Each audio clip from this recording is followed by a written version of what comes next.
Destiny. Wow. All right. Wait, was the vote certification delayed on January 6th? No, it went through. You guys filmed this. We can Kamala watch you has guys changed the story. cheering for it. We can watch you cheering 1776. What was 1776? I know you hate 1776. Wait, I'm I know curious. you hate What that. was 1776? What was that? That was the founding of the country. Which was it? What was the event? What would you call that? When we overthrew royalty and created against the government, would you call a it constitutional republic. Would you call that an insurrection? No. This is your Democrat voter right here. Nobody wants to be a part of this psychotic movement anymore. Nobody. Psychotic movement. When you guys literally tried, you guys invaded the Capitol. Your side believes in Who trans wants kids. to Your trans side kids? wants to pay for trans Most surgeries people in aren't the okay with prisons. it. You guys Your don't even side lets acknowledge in what 10 you've million done. illegal immigrants. Your side starts God. wars all over the world. Oh Our side is the my party God. of sanity and the party of common sense. And if you can't see that in this debate, then you're never going to see it. You're never gonna. The party of sanity is the party that doesn't. Oh my God, this is far more interesting than the Yasmalgol one. Far more entertaining, at least. Oh my God. Really? You want to trans kids? Of course it got into that right off the bat. Of course, the trans topic. You cannot you just cannot be trans. Oh my goodness. Oh my gosh. What is happening here? Oh gosh.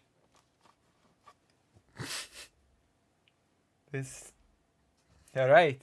We're off to a good start.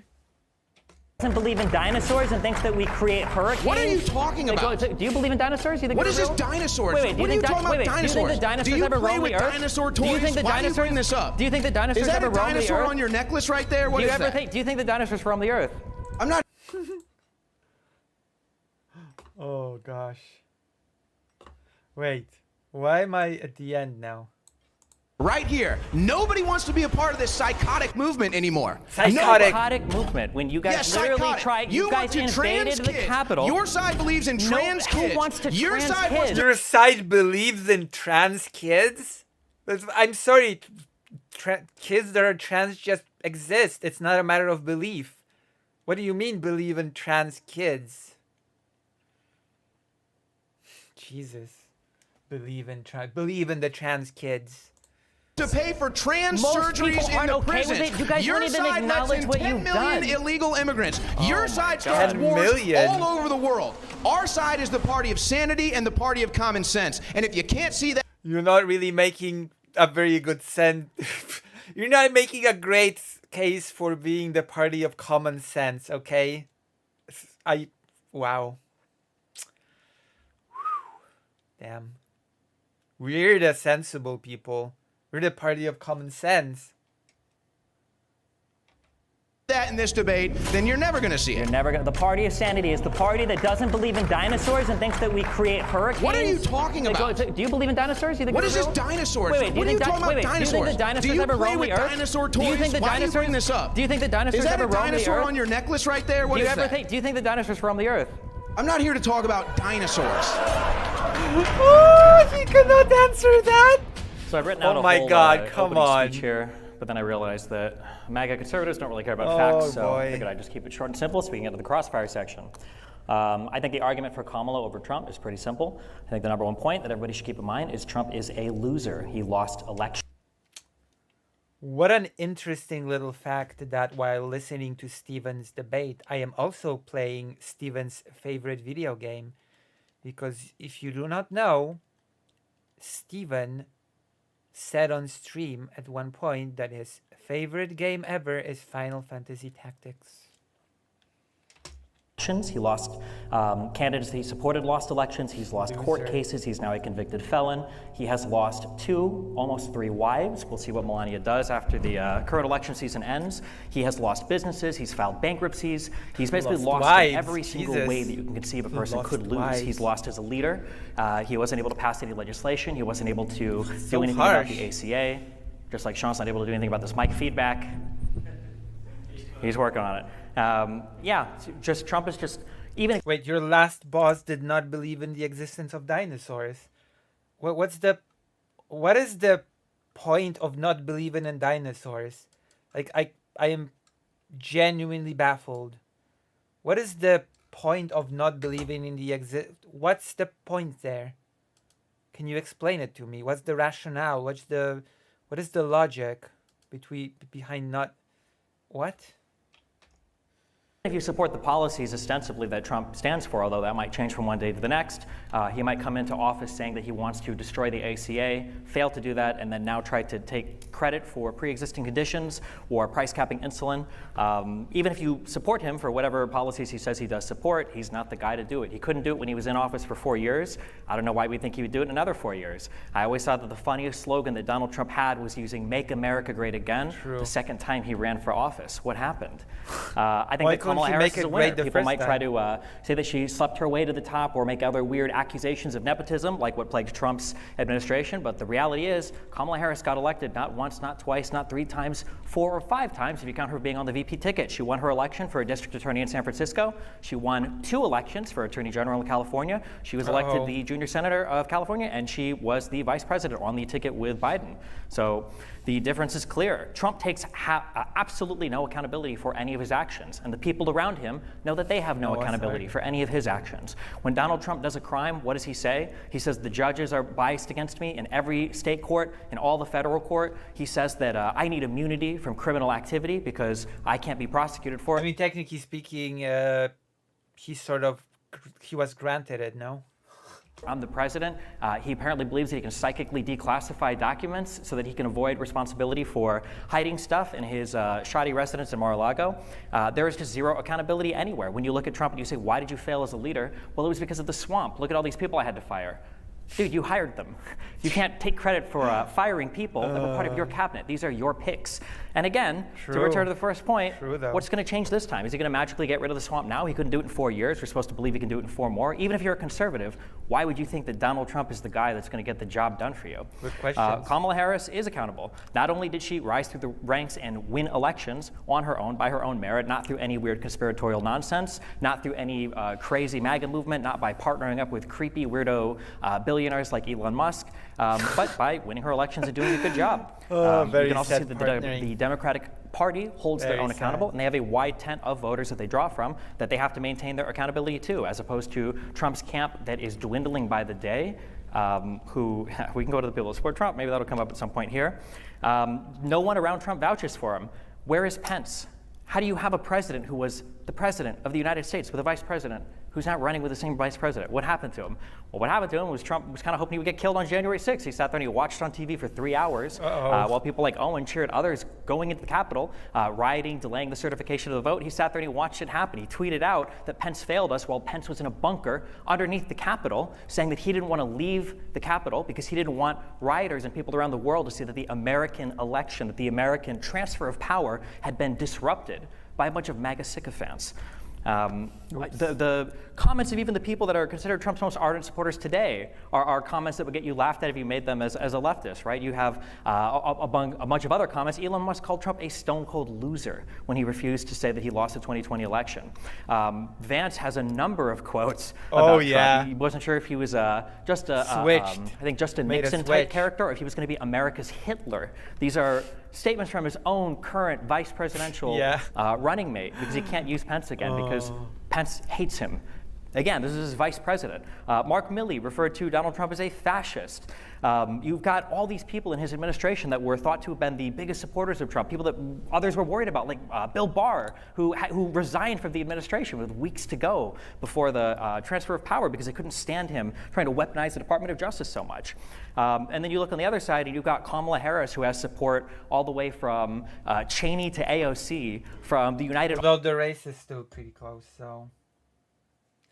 uncomfortably close. That race still is. Auto workers to Taylor Swift, there's no comparison to be made between what people around these people are saying. There's no other industry where you would say, oh, that guy, his boss hates him and all of his coworkers hate him and everybody that worked with before hates him, but this time he's going to have a whole new set of employees. He's going to have a whole new boss, a whole new organization. It'll be way better this time, I promise. You would never give anybody that kind of chance.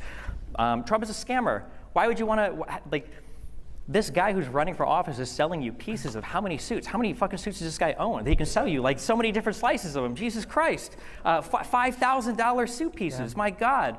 At least he's big enough now that I guess he's got a lot of suit pieces to sell. That's not including the $100,000 gold watches. That's not including the $3,500 gold coins, the $100 silver coins, this whole new crypto scam that he started where him and his cronies have 70% of the initial coin pool. If you don't know, you'll learn in the future because it's coming out for the IPO for this coin. That's called a rug pull, my friends. That coin is going to come out, and the price on that is going to go up and then super down as everybody that buys in gets scammed and loses all their money, which is, I guess, an analogy for all the Trump supporters that I guess exist today.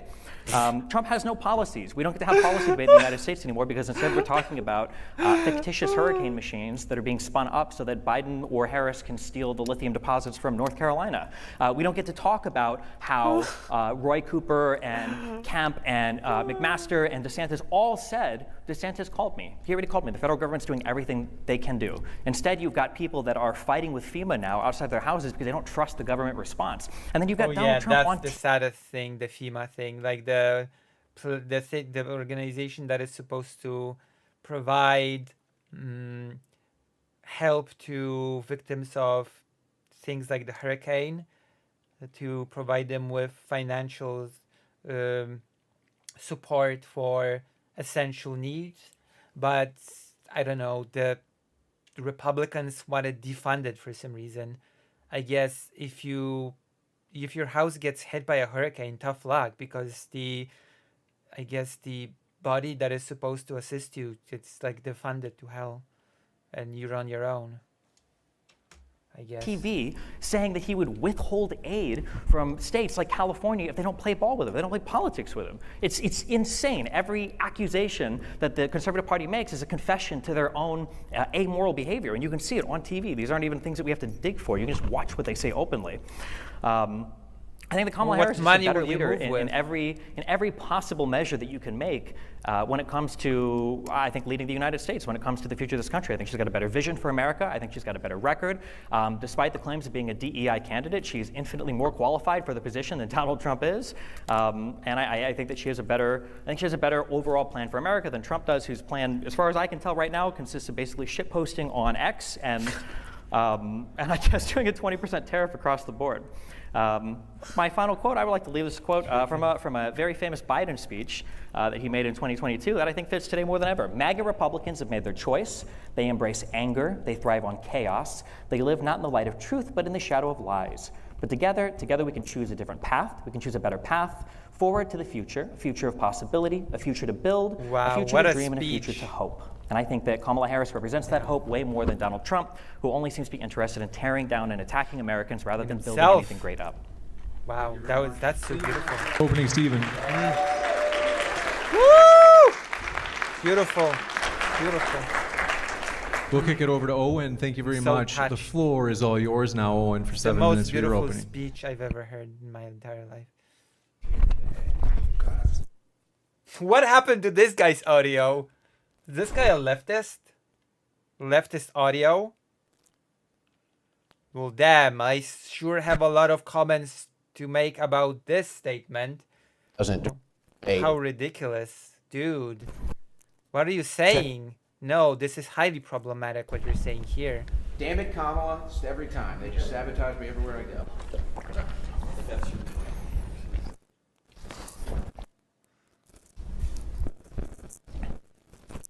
Well, that was highly inappropriate and incorrect, historically speaking.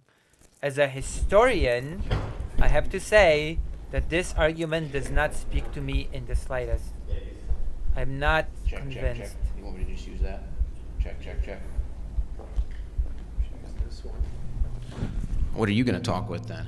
I'll find a way. You'll have to project your voice. All right, can everybody hear me now? Okay. He starts off his opening statement saying MAGA people don't care about facts. We'll see who cares about facts during the course of this debate. Then you bring up his wives. Is that really a topic of conversation you want to get into? Wives? Yeah, I don't think so. He then talks about... Whatever. I don't care about that. Losses when I'm pretty sure you've lost every debate that you've had. So I don't know if you want to talk about losses either. You then mentioned Kamala being a winner. Maybe you can ask me a question. What primary did she win? What state did she win? Did she even get a single vote during the campaign process? The answer, of course, is no, she didn't. And this is the party that wants to protect democracy. She also said that argument again. It's not even going to comment. Destiny's going to tear it to shreds in a moment. This is a very stupid argument. That Kamala being picked as a candidate after Biden stepped down is somehow unindicative of democracy being in peril. I've heard that before.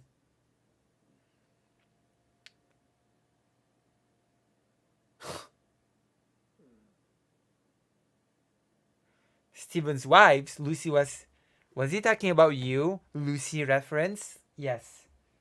I didn't expect to be mentioned in this debate, but yes, full disclosure. I've just been openly referenced in that debate by that MAGA dude.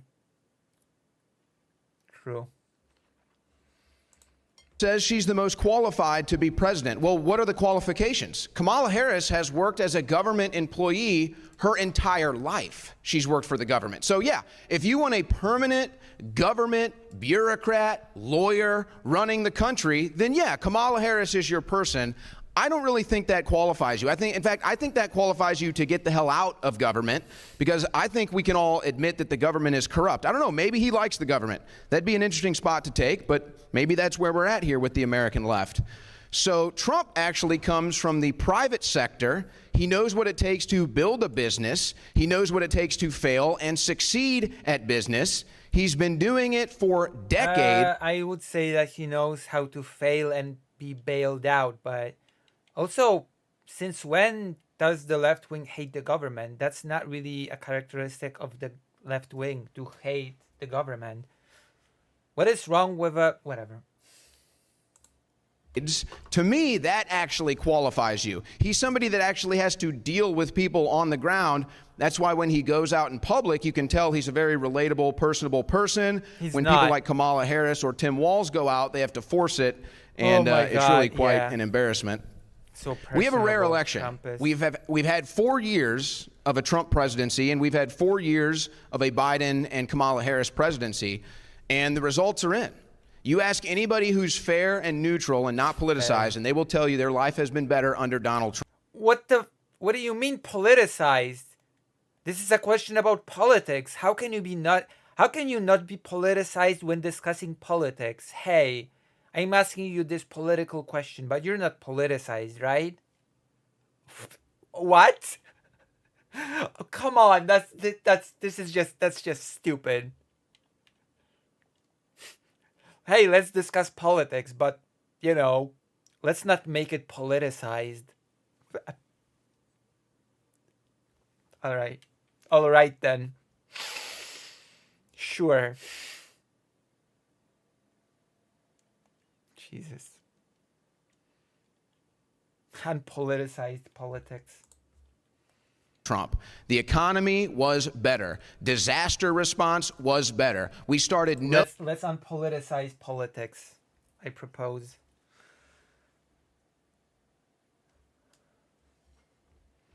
No new foreign wars. It's amazing. The American left used to be anti-war. When George Bush was in office, my God, this argument again. Oh yeah, the left used to be anti-war because anti-war stance means that you brainlessly oppose defending countries that get invaded by hostile foreign powers. Yes, that's a super anti-war stance. Jesus Christ, what a... Get him, Destiny, please. Get him. This is just ridiculous.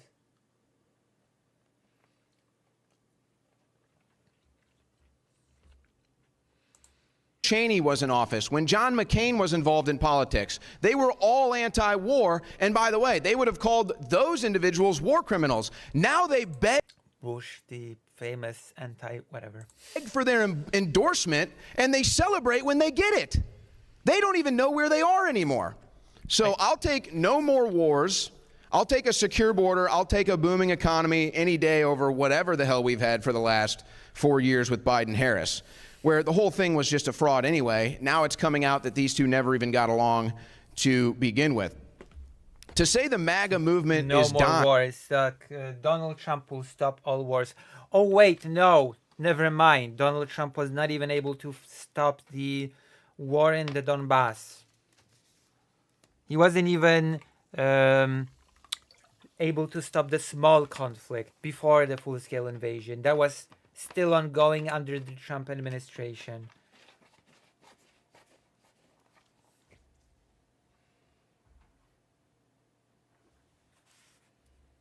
Like the smaller, much smaller scale conflict in Ukraine.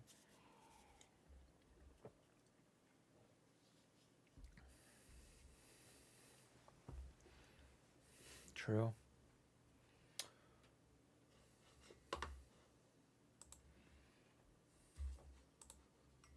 Is to just deny reality. To say support is dwindling is to just deny the reality of the situation. Trump is actually doing better in the polls now than he did in 2020 or 2016 or any point in the 2024 election cycle. In fact, if you want to talk about poll numbers, Kamala Harris had the lowest approval rating of any vice president in American history. And they even wrote stories in left-wing publications that the Biden... In fact, she's slightly ahead in the polls right now, so I don't know where that poll argument is coming team was thinking about removing Kamala Harris from the vice presidency because her approval ratings were so low. But as soon as the media says jump and support Kamala, they all get on board, just like that. Of course, yeah. Now, there's a couple misrepresentations in some things he just said. First of all, my activity on January 6th, and I'm sure he's well aware of this, or he just didn't do the research. I was not encouraging people to go into the building. I am, in fact, on video telling people not to go into the building and steering people away from the Capitol. So that's the fact of that. But oh, a January 6th, of course. Of course, the InfoWars host would be a January 6th. Why am I even surprised by this fact? Wow, why am I even shocked? Let's just put something into perspective.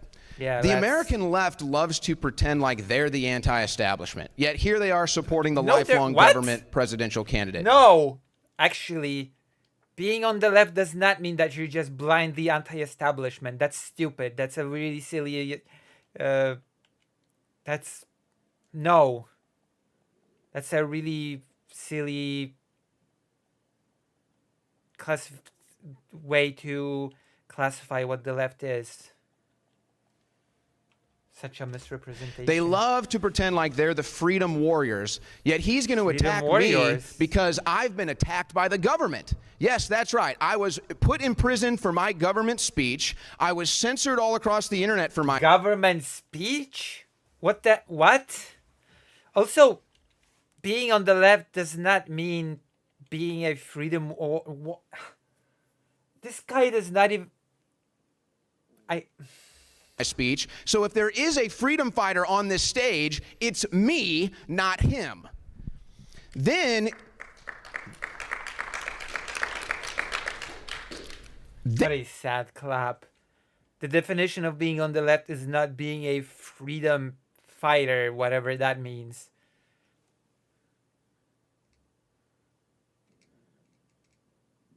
Then he says hurricane machines. Another misrepresentation that comes right out of the mouth of the mainstream media. Are you denying that there are weather modification programs? Okay. Of course there are. There are multiple patents for weather modification. I've even attended government hearings. This is hilarious. After the show, I'll share all of this with you. I have attended government hearings in the state of Texas. Are we entering the land of G.I. Joe? The weather machine? Is this where we're at? G.I. Joe plot level of political discourse? The weather device? Texas Weather Modification Program. That is a government program. Anybody can go to these meetings. I went and I recorded it live. You can pull it up on YouTube right now. I even know they even publish the chemicals they spray. Lithium, barium, aluminum, amongst others. Bill Gates goes out and talks about how we can blot out the sun to stop global warming. They've done mainstream news hits like on CBS with Professor Kariakou about weather machines. China has giant weather machines where they pump water vapor into the atmosphere to cause rain. This is public information. This isn't up for debate. And you notice how he hangs his head when I talk about this. So here we are again. Who's denying facts? So they misrepresent it. They call a hurricane machine to deflect off the fact that there are government weather modifications programs. Now, you want to talk about conspiracy theories? Did they make this hurricane worse? Did they not? I don't know. I don't claim to believe that. But again, there are lithium mines right over where Hurricane Helene hit the mainland. That is a fact. I'm not making anything up. That is a direct fact. So they can deny these things as much as they want. But that's just in response to what he just said. Let me explain why. No. I like Donald Trump. I like Donald Trump because I don't like the government, and the government doesn't like Donald Trump. I like Donald Trump because my entire life, politics has been nothing but corruption, lies, and scandal. And as soon as I was growing up and I realized this, I said, we need a man who's got billions of dollars, who can self-fund his own campaign. We need a man who has name recognition, who can get on a ticket and beat all the political propaganda. That man was Donald Trump. And then he did it. He did it in 2016, he did it in 2020 when they stole it, and he's going to do it again in 2024. So yeah, when I see the entire corrupt government coming after one man, when I see them trying to shoot him in the head and kill him, yeah, that's total confirmation that he is the right guy. Now, I'm not here to tell you he's perfect. That is the stupidest thing I've ever heard. I'm sorry, no offense. Well, maybe take a little offense, but oh, this guy is against the government and the government does not like him, quote unquote, so I guess that's my candidate. No. I mean, that is basically what he is saying, I guess. So take it up with him. I'm not here to tell you I agree with all of his policies. I just know he's a man who's not controlled. I don't care about his policies, but I see him as a person that's against the government, so he's my guy. The most brainless support of a presidential candidate that I think I've ever witnessed. I don't think you can decide to support a person in a more brainless way if you tried. Oh, he's just anti-establishment, quote unquote. So I just like him regardless of his policy, really. Could be the shittiest policy on earth, but I still defend the guy because he's anti-government.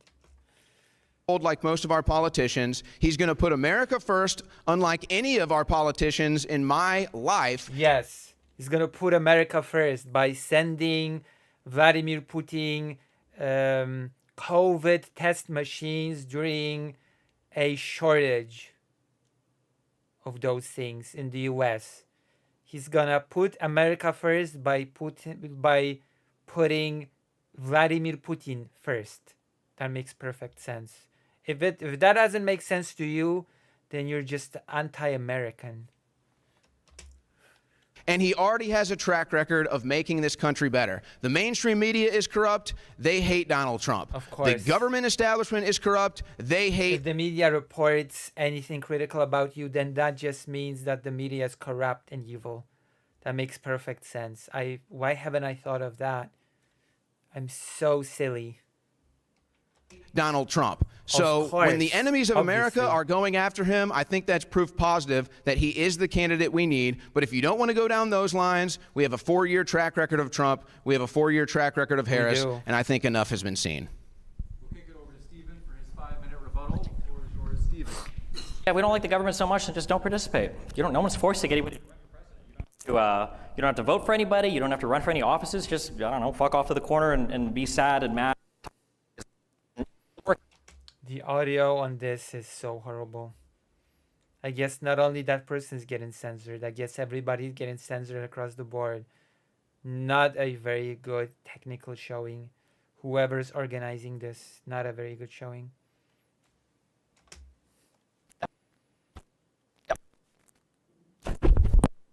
So true, Destiny.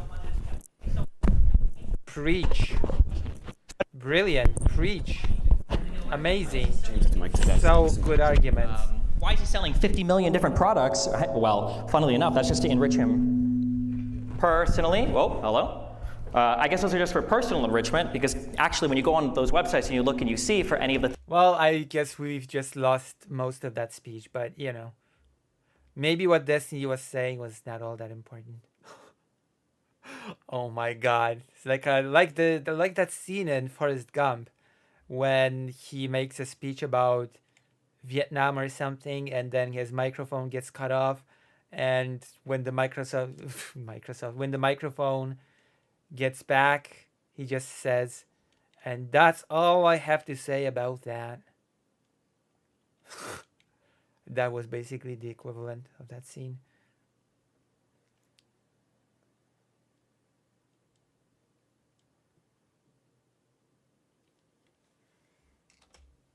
things that he, here, this is feedbacking.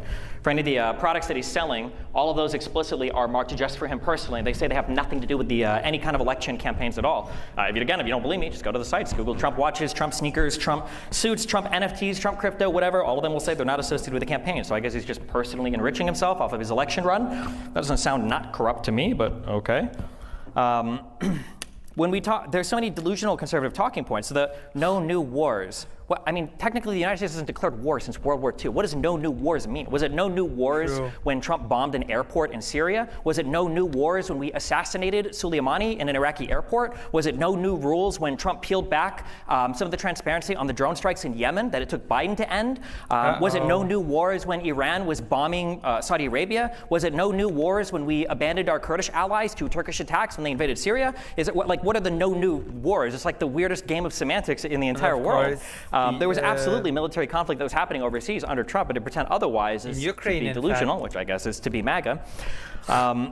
When we talk about January 6th, I see we still have this idea that the election was stolen. What happened? Where was the proof? Where was the Kraken? Why is it that people like Powell and Eastman and Giuliani and Trump promised us all this evidence, all these court cases? Court. What happened? Most of these cases had evidentiary hearings. There was nothing. It would be an affidavit of a person seeing something going into a mail truck and saying, I think that these are stolen ballots, with no evidence, without even knowing what a ballot looks like. You can hear all of this. All of this footage is freely available on YouTube. You can listen to them present their case in front of state legislatures, in front of courtrooms. Giuliani doesn't know Giuliani doesn't even know how to present a criminal case anymore, apparently. You can listen to Giuliani when they were presenting it in front of the Georgia court, when they were talking about the State Farm videos, and they were talking about the ballots pulled underneath the from underneath the table with the cloth over it. I think half the people in here probably still believe that those videos showed something. They don't. 4 hours later, Gabriel Sterling literally showed the 20-minute cut from those videos where you could see that the ballots were just put right underneath the tables and then taken right out as they were told to continue counting because there were so many ballots that came in. Every single one of these weird conspiracies about election fraud, all of them were debunked within hours of them coming out. People still believe them. People still spread them. Because remember, when the truth isn't good enough for a person to make money on, they have to sell you a lie, which is what Trump's campaign is all about. It's about lie after lie after lie. Nobody up here is talking about whether or not cloud seeding is real. Nobody here is talking about whether or not you might be able to influence the amount of precipitation a place receives. People are talking about the conspiracy that you are alluding to, even though you're trying to be tricky and pretend you're not, that the government was creating hurricanes to steal lithium from itself? I don't even know what the conspiracy is here. Like, if the government is so powerful that they can create hurricanes that I guess got degraded into a Cat 3, I don't know, maybe they didn't have funding for the hurricane machine, I guess. I guess if they're sending hurricanes, why wouldn't they just buy the company or steal it that way? If Hillary Clinton is strong enough to kill Seth Rich and Podesta and them are doing satanic sex rituals, wouldn't they just take a 20% cut of the company that was mining the lithium? Like, these conspiracy theories aren't even good anymore. At least Jews doing 9/11 made sense because, Israel's trying to get us to attack the Middle East. Okay, at least stealing the oil made sense because, we have to go and we have to steal the oil because it helps our country. But now the conspiracy theorists don't even believe that oil is what it is. They don't even believe in dinosaurs. They think that oil is like a self-replenishing resource that comes from the fucking ground. He probably... Self-replenishing resource. Like in games, resources respawn after a time. Self-replenishing. Believes this. It's just... Oil is actually dinosaur bones? He doesn't believe. If you have conservative family members, you ask them, do you believe in dinosaurs? They don't believe in dinosaurs anymore. It's not a real thing. And oil is a self-replenishing material that comes from the ground. Yeah, Donald Trump tried to steal the election on January 6th. He Jesus created Christ. fake slates of electors every time you guys go to Why try to disprove dinosaurs of all things? Come on, that's just I'm so baffled by this one. Why try to disprove dinosaurs? Why try to disprove that the why try to disprove what oil is made of? Why? What's the purpose? I just don't. I'm just baffled by this. What do the Republicans believe that oil is made of? to vote for president, you vote for the electors, and then they fill out their vote, and then the governors on December 14th, they say, okay, cool, we see the vote, we're sending it to Congress. Donald Trump had like 79 different electors attest to being the actual electors. In Michigan, these guys talked about, let's hide in the basement of the Capitol, and then we'll come upstairs and we'll fill out our certificate on December 14th to make it more legitimate. He had these. These are made. You can go online. You can Google them. You can look at them. They are fake slates of electors with people. In him to argue a useless point, wish a brilliant tactic. It's form of forcing a concession. Take notes for when you might be able to use it. But why do the Republicans deny the existence of dinosaurs? That makes absolutely no sense. That perjured themselves. There's a reason why. Giuliani is now disbarred. Sidney Powell is now disbarred. Eastman is facing disbarment. Donald Trump has 34 felony convictions. He's facing 3 other cases, and his only defense is, I need to have criminal immunity for all of my behavior. There's a reason why these people that say Biden has weaponized the DOJ sit by quietly while his son is literally convicted of crimes. Meanwhile, Donald Trump pardons every single crook that worked with him.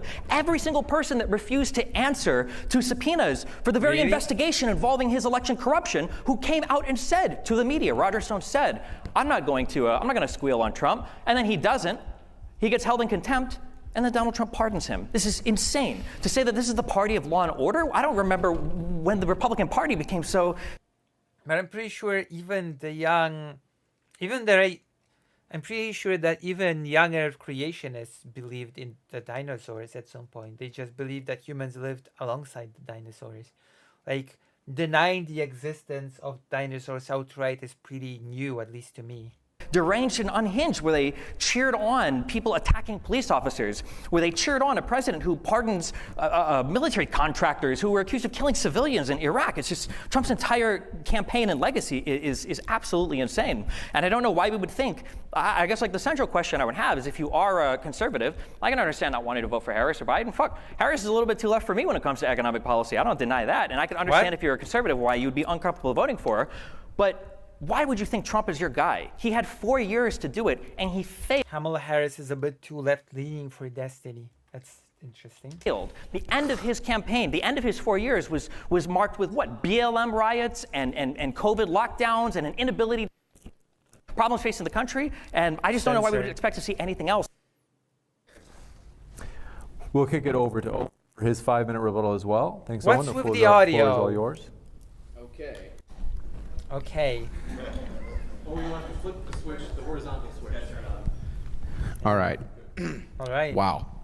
Wowzers. So that's funny. The last thing you referenced, BLM, left-wing terrorism, and then you mentioned all of the lockdowns and the mask mandates and the vaccine mandates. Again, wait, left-wing terrorism? Okay, BLM is left-wing terrorism. Got it. all Democrat Party policy. So now you're arguing for my side. And you mentioned law and order. If you look at every Democrat-run city in this country, you will find chaos, destruction, degradation, poverty, and crime.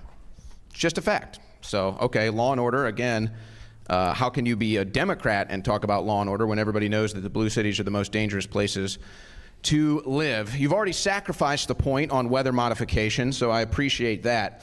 You know, the problem is all of your viewpoints come from the mainstream media. And so I don't know when you've all of a sudden just blindly trusted government or blindly trusted the mainstream media, but it seems like that's where you're at in your life based off of the things that you're muttering and stuttering up here at 500 words per minute.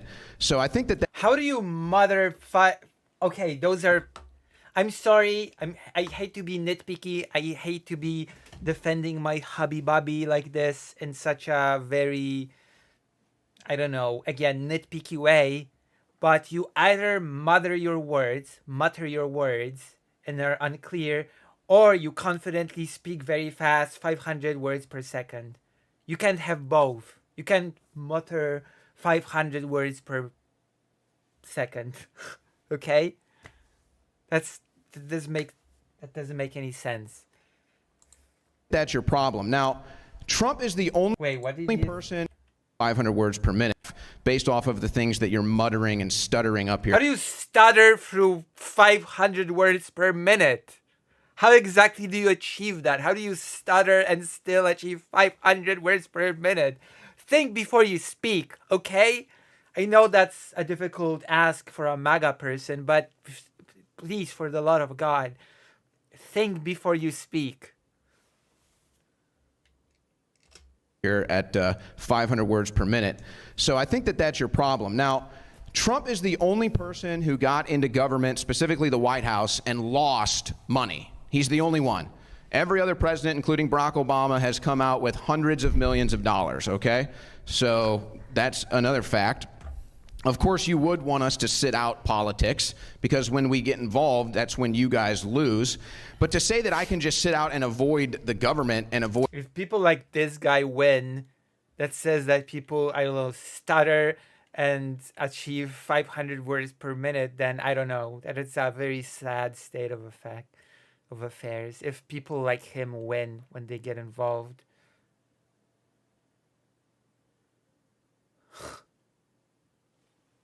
Oh my gosh, that's so mean. Avoid politics. Well, what exactly are you proposing? Yeah, I guess I could go be a homeless person in a blue city and live on a river, but I don't want to do that. I want to be part of civilization. I want to be part of the United States of America, and I have to pay taxes if I want to work and build something. I don't want my taxes going to foreign countries. I don't want my taxes going to foreign wars. I don't want my taxes going to illegal immigrants, non-citizens. And by taxes, we of course mean old unused equipment, because this is probably a dig at Ukraine aid. Old unused equipment that would have deteriorated in storage. In reality, the tax dollars go to replenishing the stock for the US military, while old equipment is being sent to Ukraine. Oh, wow, how horrible. How horrible and terrible. Truly, it's the tax dollars going to Ukraine directly. And the list goes on and on. So I love it when people who have no idea how aid works comment on aid to Ukraine. I just love it.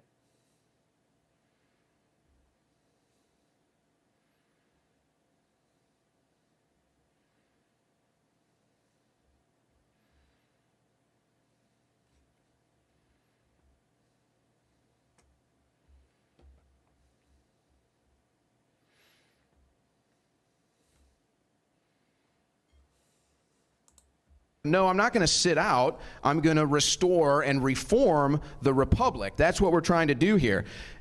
And this issue, you bring up wars. There was no war in Israel when Trump was president. If this person's about to say that there was no war in Ukraine when Trump was president, then I'm going to laugh and Destiny's going to correct him right after this.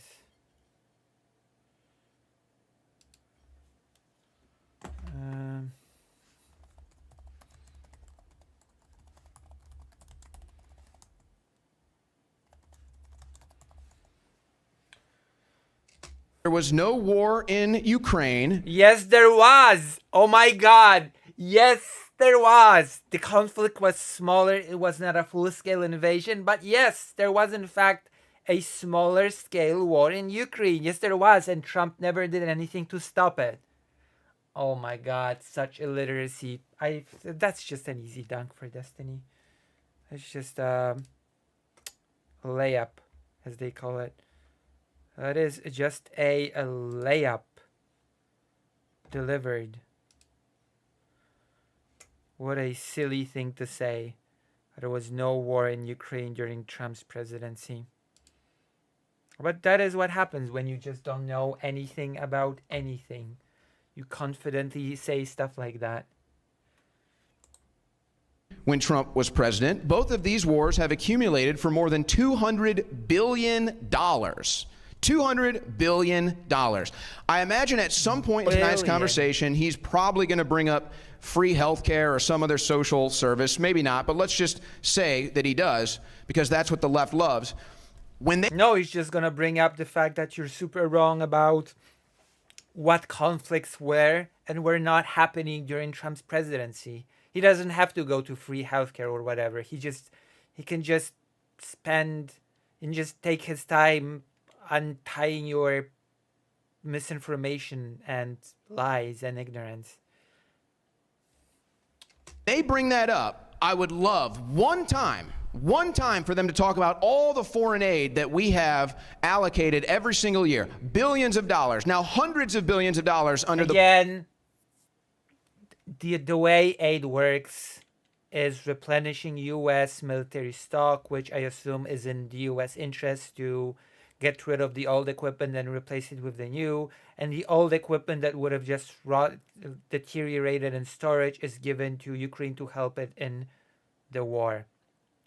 That is something that I would call a win-win situation, quite literally, but whatever. It's just maybe this guy is not really America first. Maybe this guy just is not in favor of replenishing U.S.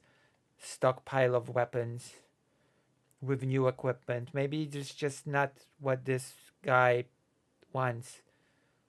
Maybe this guy does not want the U.S. to be strong militarily. The Biden-Harris administration. Don't talk to me about free stuff, healthcare, education. Don't ever bring that to me until you cut the foreign spending. You're never going to... I just wonder if this is going to be brought up, that this guy fundamentally doesn't understand how aid works. Convince me to give any of that money until we cut the foreign spending. Then you want to bring these hundreds of billions of dollars back in? Okay, maybe. But all this stuff you brought up about wars in the Middle East, again, Bush, Cheney, McCain, who all endorsed Harris now. They're all on the Harris side. So that one doesn't really hold water. Clearly, you did not pay attention to the 2020 election and the aftermath because you don't know what you're talking about. There were multiple sworn affidavits. There were dozens of them. There were cases where they presented all the evidence. And in fact, there were multiple cases that resulted in charges, including in Fulton County, Georgia, Atlanta. And yet none of these cases ended up in Trump victory. What a mystery. All the courts must have been, I don't know, in... All the courts, I guess, were just part of the conspiracy. I just don't know what else to say. It was just crazy how that goes. Where they were double and triple counting ballots because that's a blue area, so they count them as many times as possible to run up the lead for the Democrats. And anybody who looks at the graph from the 2020 election results will see... Oh, there's a graph. Why didn't I think of that? Why... Oh my gosh, if I knew there was a graph, that would convince me. A graph, wow. In the 4 key states, one pattern happened every time. In Georgia, Pennsylvania, Michigan, and Wisconsin. Why wasn't I informed about the existence of the graph before? That's a game changer. There's one. Donald Trump was winning the entire day. The entire day. And then right at 3:30 in the morning, in each one of those states, the perfect amount of votes came in for Biden, and the graph shot literally straight up. Literally. You are not being honest with yourself if you... Oh, yeah, and that's why all the court cases were dismissed without exception, because obviously all the judges were in to get Trump. Don't look at that and say that's some sort of an anomaly right there. When Mark McGwire and Sammy Sosa both hit 62 home runs in the same season, the anomaly was steroids. There were vote steroids for Biden that year, and anybody who's not observing that, being honest about it, is just either not looking or, again, not being honest about it. If you don't believe in the conspiracy, then I guess you're just not being honest enough with yourself and with God. So... I think we're probably ready for questions now. I've just responded to all his comments. Got it. Thank you very much for that rebuttal as well. We're going to jump into the prepared questions. So, brilliant. I'm going to read these as loudly as I can. And the audio is horrible. This first question, of course, Stephen will get 5 minutes to respond, and then Owen. Fix your audio. Fix your. The first question for Stephen. Given my Trump's gosh. 2016 border wall Oh idea my was labeled gosh. by Kamala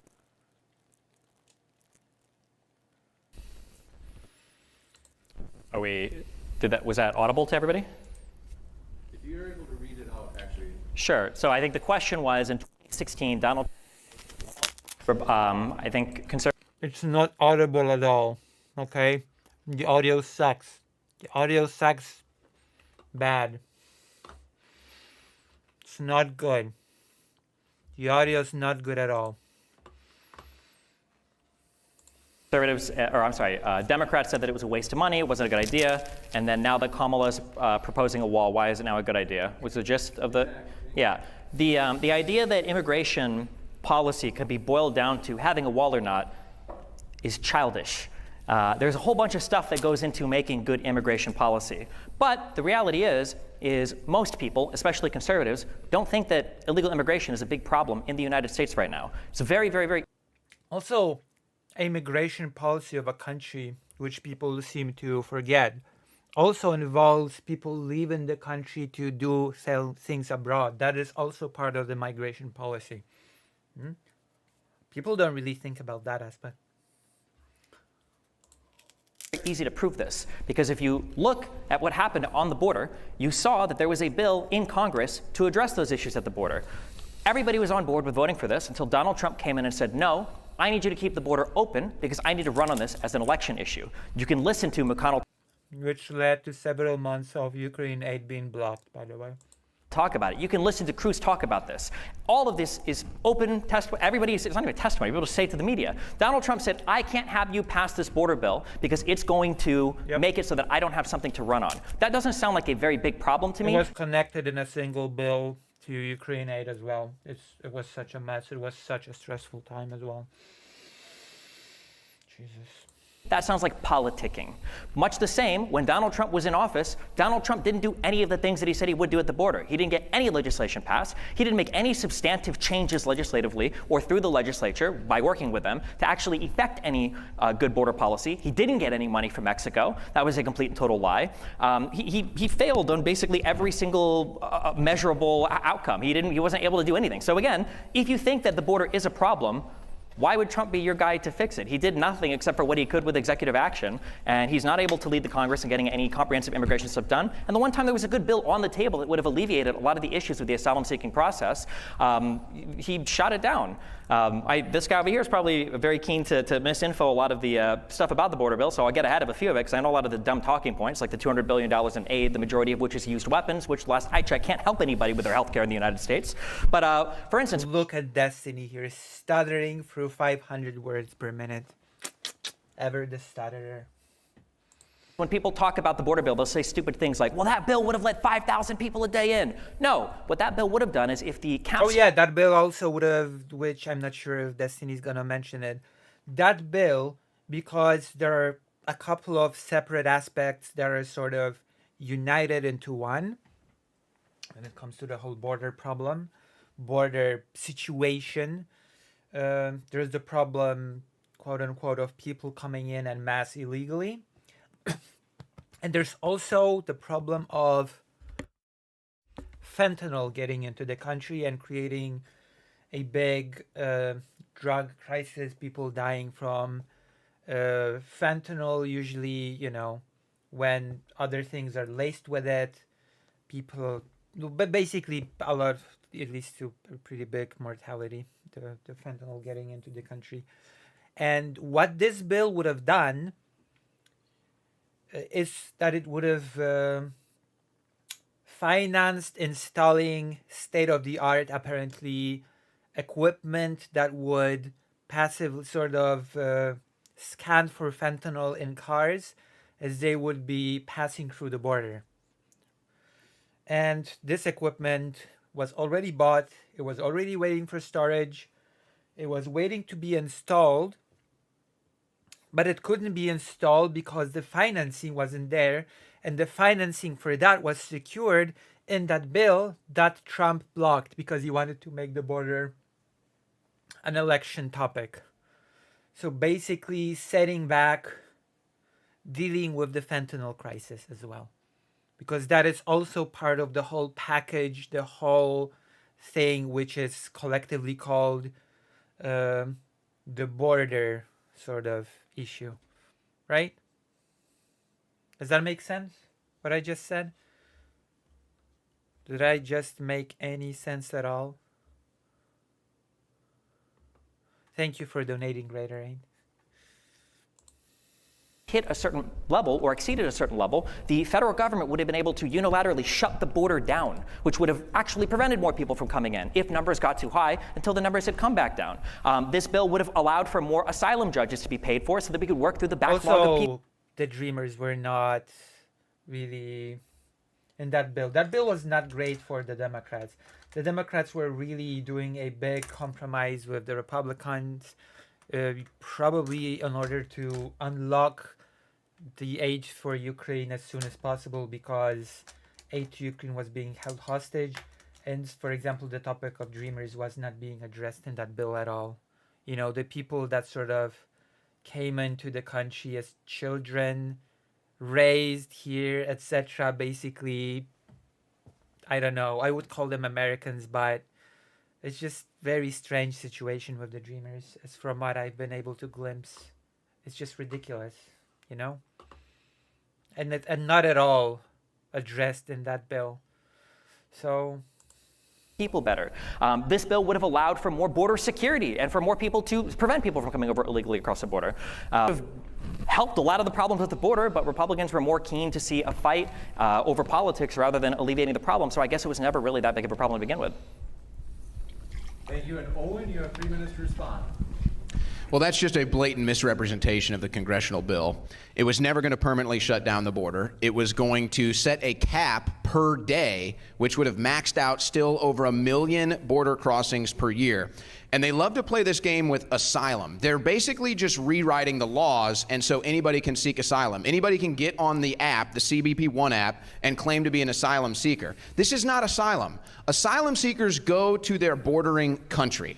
That's an asylum seeker. These are people who are coming to the United States of America for free food, free health care, a hotel to stay at, and a free transportation trip wherever they want to go. That's why they're coming here, and they've basically rewritten the laws where everybody is... that makes no sense. I'm sorry. No, what? No. Most people come to the country to find a job, to bring in their family if they already have a family, and build a new life, or maybe start a new family. Like, nobody just comes in to also free healthcare in the US. No, that's a laugh. Nobody just comes in to get, I don't know, welfare. I think that person just is copying mindlessly arguments that are being made in European countries that fearmonger against immigrants and refugees, that they come and overtax the welfare system that exists in the within the European structure, and that includes healthcare. But healthcare does not exactly work like that in the US, does it? So just transplanting those anti-immigration arguments does not work as well, I'd say.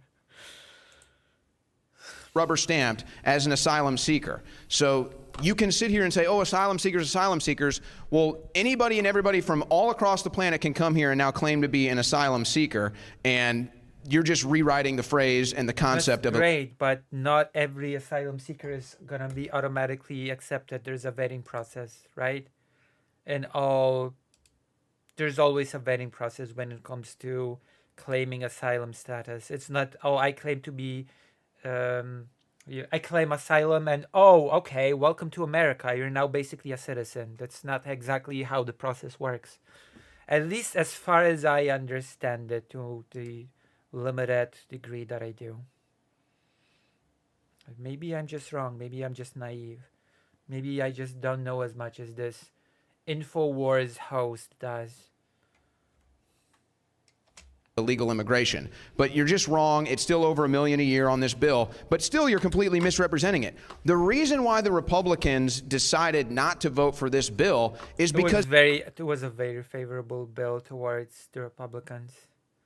Let's not kid ourselves about that. There was a very favorable bill towards Republicans. it did include all the pork barrel spending. This is how corrupt Congress is, and both sides do it. The Republicans and the Democrats do it. They've been doing it for years. They just tried to do it again on the continued resolution. Right. The issue is that the asylum system is overwhelmed by the increase post-COVID. But they couldn't even get the SAVE Act passed. So I'll say, why is immigration bad? Is it bad? This nation is meant to be a melting pot. I mean, it's bad because of, I don't know. I honestly don't know.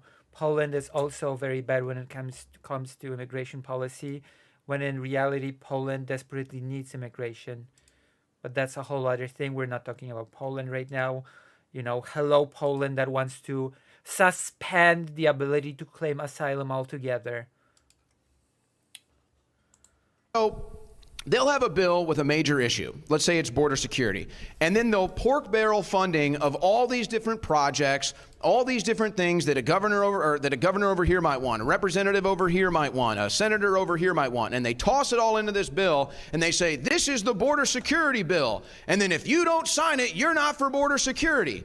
And it's just a game. It's a game that our politicians have been playing against us, all of us, for years. So, yeah, I'm glad that the Republicans didn't do it in a rare moment. But, yeah, are they still going to get the pork barrel they want? Yes. Are we still going to get all the illegal immigration that they want? Yes. So we still lose on that issue. Oh, yeah, I forgot, fake Alec Hal Parker. There's also this conspiracy theory that the Democrats en masse bring in immigrants to make them into Democratic voters so that they can guarantee themselves a victory in the elections. That basically also is a theory.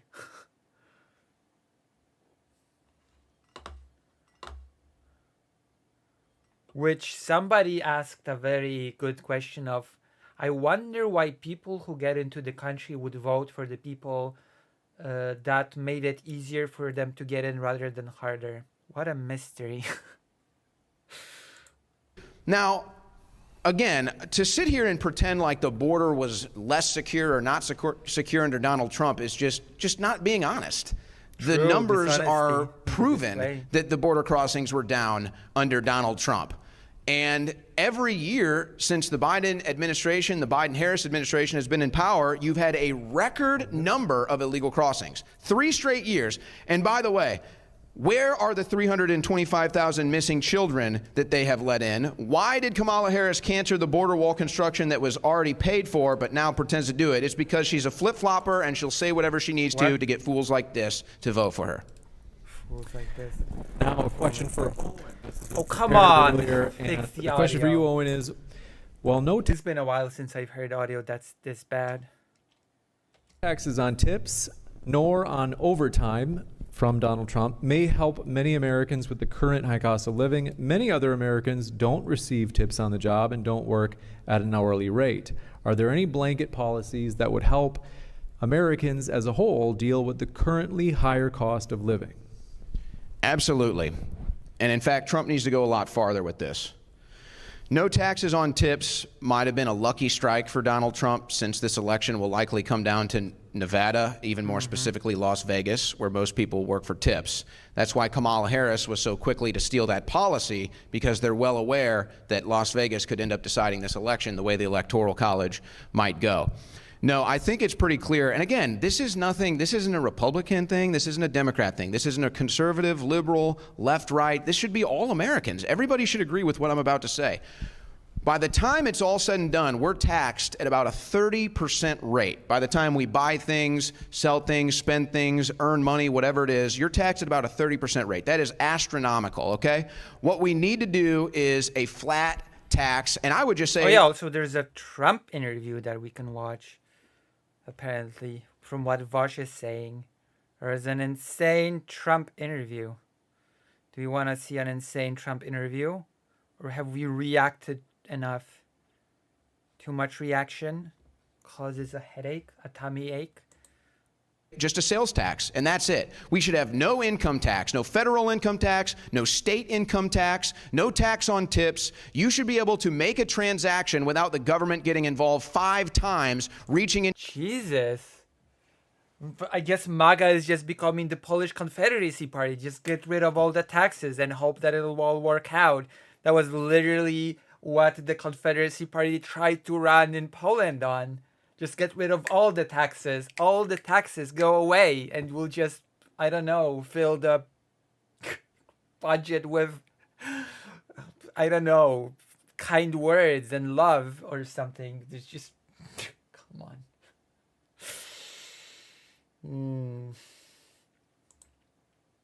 Into your pocket and Jesus Christ. shaking you down like the mafia that it is. So if we need tax for certain things in civilization, we can have a small sales tax, and that would be more than enough to still pay for the roads, the police officers, and everything else. It would be more than enough. Yeah, we might not be able to afford all the wars overseas. Yeah, we might not be able to give. Yeah, we might not be able to afford a workable military, but you know, it's not that countries that don't have a functional military get invaded, right? Right. Oh wait, no, that's not true actually. Oh, oof. Oh, ay, ay, ay, ay, ay, Jesus Christ. The MAGA movement became the Confederacy Party. This is great. This is amazing. I did not expect to hear that. Let's get rid of all the taxes. Oh, mamma mia. Mamma mia. Ukraine $200 billion and Israel $10 billion every time they come to Washington, D.C. Yeah, we might not be able to afford that. Oh, well, I think the American people will be able to get over that, quite frankly. So, no, I don't think it goes far enough. And this whole concept that I always hear these talking points from the left, oh, the rich don't pay their fair share. Well, what is the fair share? What is the fair share from the rich? They already pay the most in taxes by far. The rich pay 90%. Yeah, I don't know.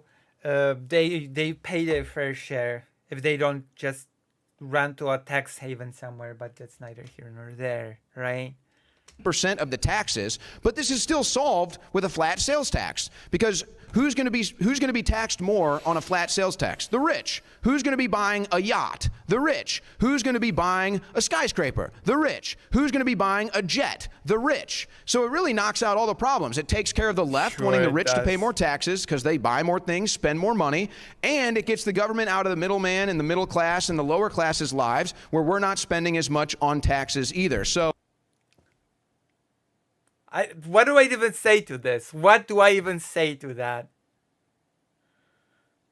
Yes, let's pray that the rich buy, I don't know, 15 yachts per month.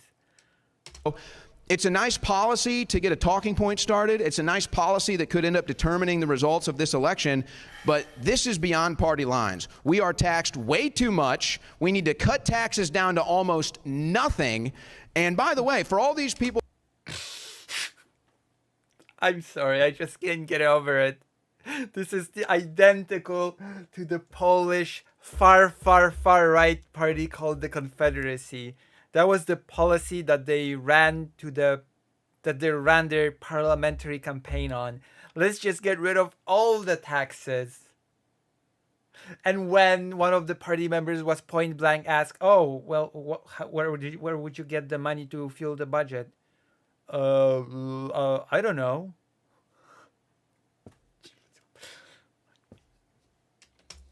people that want more government services and all this thing, why don't they just volunteer to pay more taxes? I'm sure the IRS would take your check. What? Come on, dude.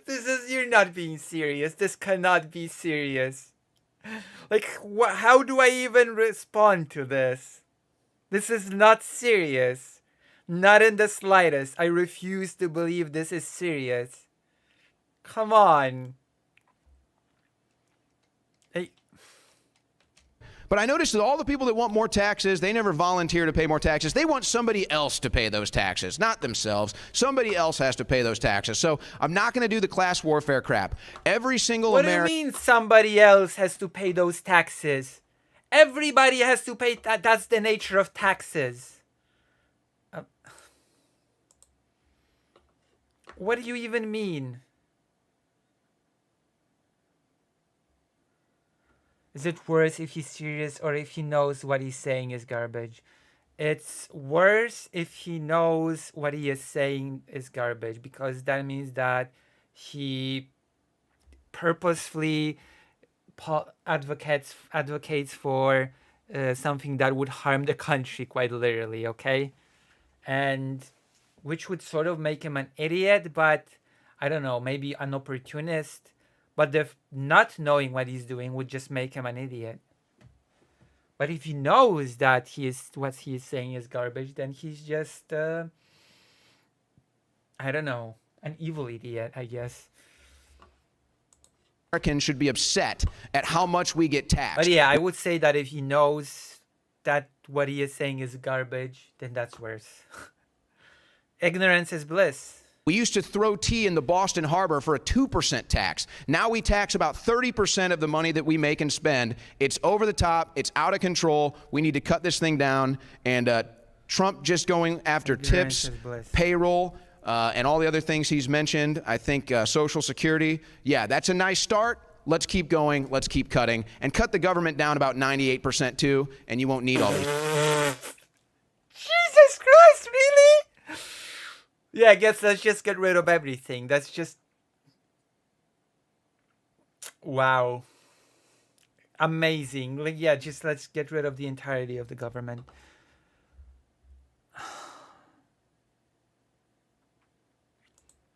These taxes. Jeez, I hope Destiny has an opportunity to I like these pens, by the way. I use these pens. It's a pretty nice type of pen. But I hope he gets I don't know. I sincerely hope he gets an opportunity to say anything, to respond. Dissolve the United States completely. Are you sure this guy is not Twitter anarchist? We'll kick it over to Stephen for his 3-minute response. Where do we even begin? Good luck. The unfortunate reality. Can you hear me? Yeah. So, I mean, like, if you have no understanding of economics, I guess we can say that a flat tax is a good idea. Allow me to introduce a very simple concept. It's called marginal utility. Okay. What does marginal utility mean? It means that the next dollar that you have means a little bit less to you than the one that you had before. So what does that mean? Well, if you go to somebody that makes $40,000 a year and you say, hey, give me $5,000, that $5,000 from that person means a whole lot more than you go to a person that makes $500,000 a year and say, hey, give me $5,000. Because the marginal utility of the next dollar that you earn is less and less and less. Once you're making past 7 figures, you might not even miss $10,000 or $20,000 or $30,000 missing in your account, because who keeps track of it? Whereas when you're poor, or when you're working poor, or when you're lower middle class, or even middle class, you do notice when there's an extra few $100s that go to a tax, an expense, whether it's childcare, whether it's whatever else. These are costs that everybody has to deal with.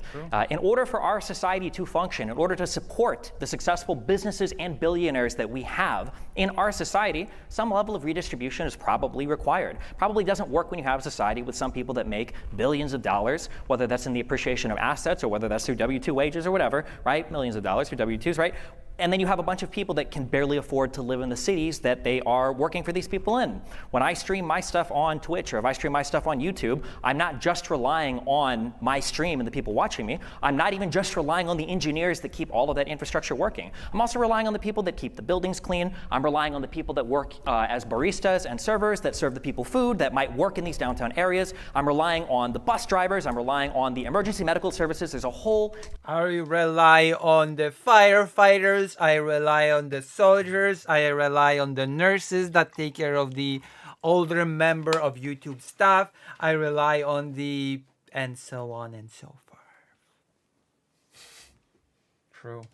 Chain of people that exist that make it so that I can do my job, that I think it's okay to pay into. And anybody that's in America, a country that allows you to be the best version of yourself more than any other country in the world, I think that when you live in this... Oh wait, I'm in Poland. I guess I'm not allowed to be the best version of myself. My bad. Sorry, Steven. Sorry, Steven. Country, I think that you also do owe a debt to it, and you owe a debt to the people that work in this country, and you and keep it running. Because none of this applies to me. I'm a dirty Pole. Apologies. Oh, I muted him. A little bit more in taxes to keep that country functioning is absurd to me. And then this idea of, oh, well, you know, if We'd have a better Lucy if she was in America. True. you think it's so important, then why don't you just pay more taxes? If there's a stone in the middle of the room and it takes 10 of us to lift it, and there's, you know, one guy saying like, hey, we should go lift the stone, you say like, oh, well, why don't you go lift it on your own? It doesn't make any sense, right? A few people saying, okay, well, fine, I'll pay more in federal income taxes doesn't really do anything for the country. True. That was such a stupid comment. I don't even know what to say. But then again, Confederacy level of thinking. This idea of the citation to the Boston Tea Party is hilarious, given that MAGA people are some of the least constitutionally respecting people in the history of the United States, whose president literally said he would terminate the Constitution because he wanted to go and find voter fraud. A guy who, given a softball question by Sean Hannity, asking him, hey, when you were talking about you know, what you would do in office, that was a joke, right? And he's like, it was a joke, except on day one, I will be a dictator. Okay, this is the guy that you're going to talk about and then bring up the Boston Tea Party. Also, the Boston Tea Party didn't happen because of no taxation.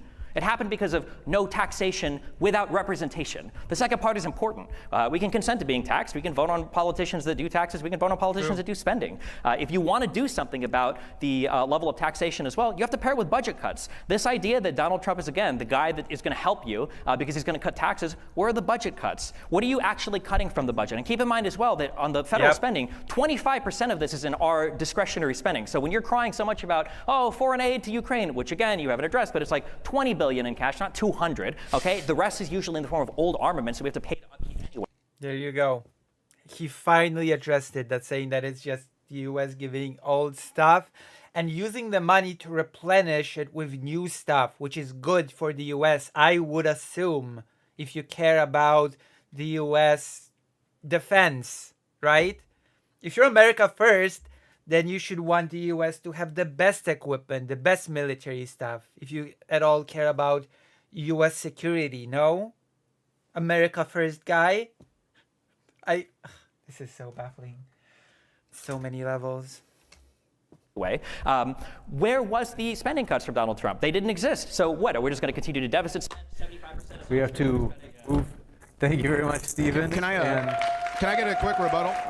No. Have a quick rebuttal? No. No, you cannot. The open dialogue. We'll have you open the open dialogue as we have 15 minutes to vote into it. This is your chance to start Jesus, that come rebuttal on. right now. The audio sucks. First of all, what cities are so expensive to live in? Democrat-run cities.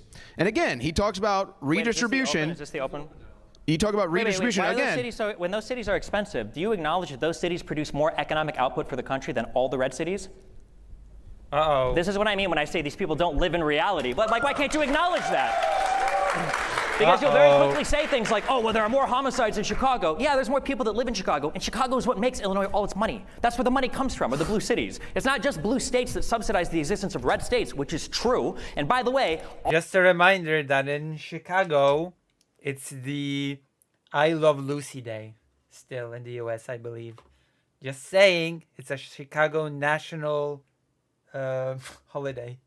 all of those governors were so happy for the American Rescue Plan when Biden was there to hand out money to shore up their budgets. But then when you want to talk about expenses and living and all these other things, now you want to talk about how blue cities need to be held responsible, but you don't give them credit for the economic output? It's So insane. it's a nice deflection. So Democrat cities are the most expensive to live in. So I'm glad you at least acknowledge that. And again, More you expensive can to live in the always U.S. than Uganda as well, right? It is, right?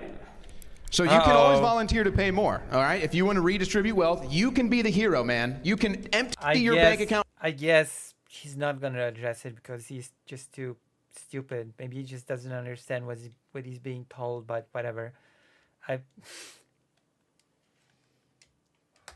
Right now, but I bet you don't. I bet you're actually living pretty rich. I bet you do pretty well.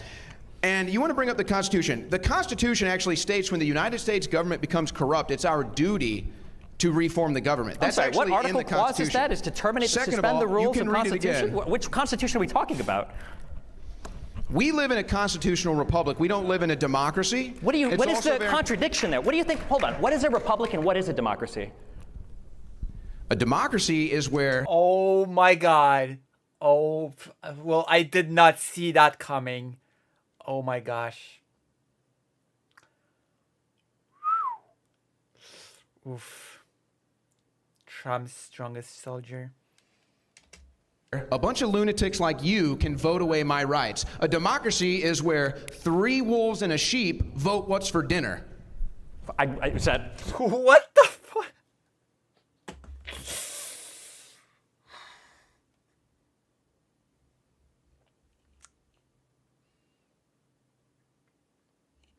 So this guy's anti-democracy? Am I hearing this correctly? This guy's actually just anti-democracy? Okay. Sure. Oh my gosh. This is a very entertaining debate. Yeah, of course. The US is totally not a representative democracy. Article 5 or Article 6? I don't know what part of the So you Constitution. asked what a democracy So a was. democracy is when multiple people vote. A republic is when you have representatives that do things for you. We are a Yeah, and you know what? You vote for these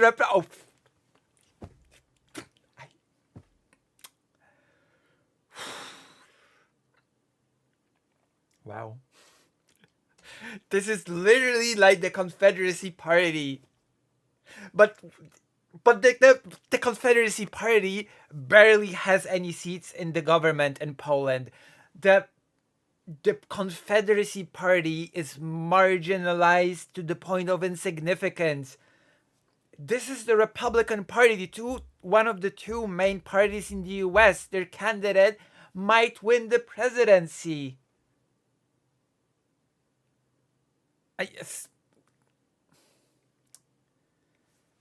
Wow. Wow.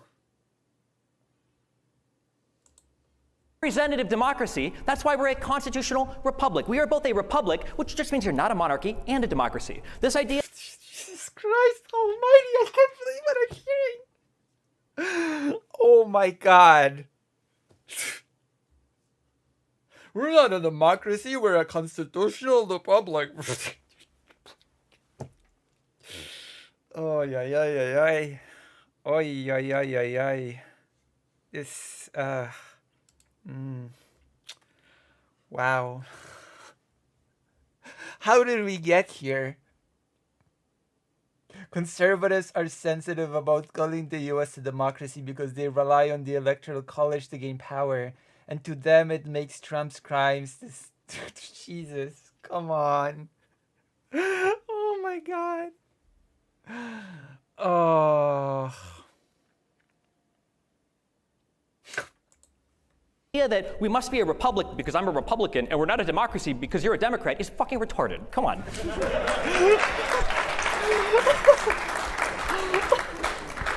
So again, we live in a constitutional... Oh my God! Oh gosh. I have to hear that again. Oh my God. Republic where we have... Fucking retarded. The idea that we must be a republic because I'm a Republican and we're not a democracy because you're a Democrat is fucking retarded. Come on. We must be a republic because I'm a Republican and we're not a democracy because you're a Democrat is fucking retarded.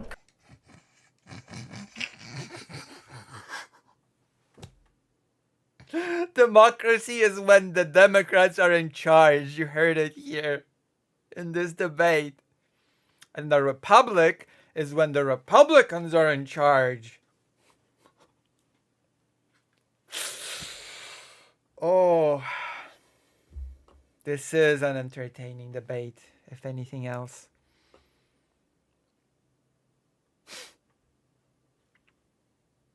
Oh my God. Come on.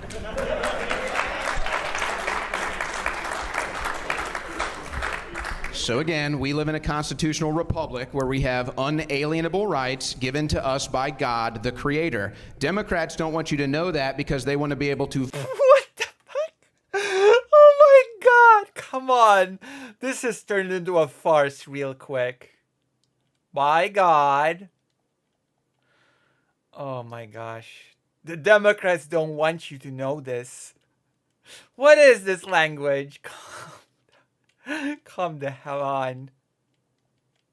I'm pretty sure the founding fathers were pretty adamant on the separation of church and state, no? Somebody correct me on this. I'm not an expert of on the founding fathers and the Constitution, but weren't the founding fathers actually pretty adamant on that separation of church and state? The Democrats are hiding the truth. God actually wrote the Constitution. True.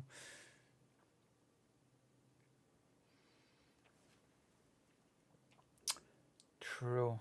Vote away your rights, like they want to be able to vote away your Second Amendment rights, vote away your First Amendment rights, and they'll go right down the line, okay? So that's why these people love democracy, because they want to be able to vote away your rights. This person's anti-democracy.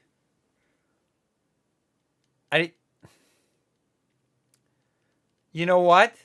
If I were Destiny, I would ask him, is your candidate Donald Trump also anti-democracy?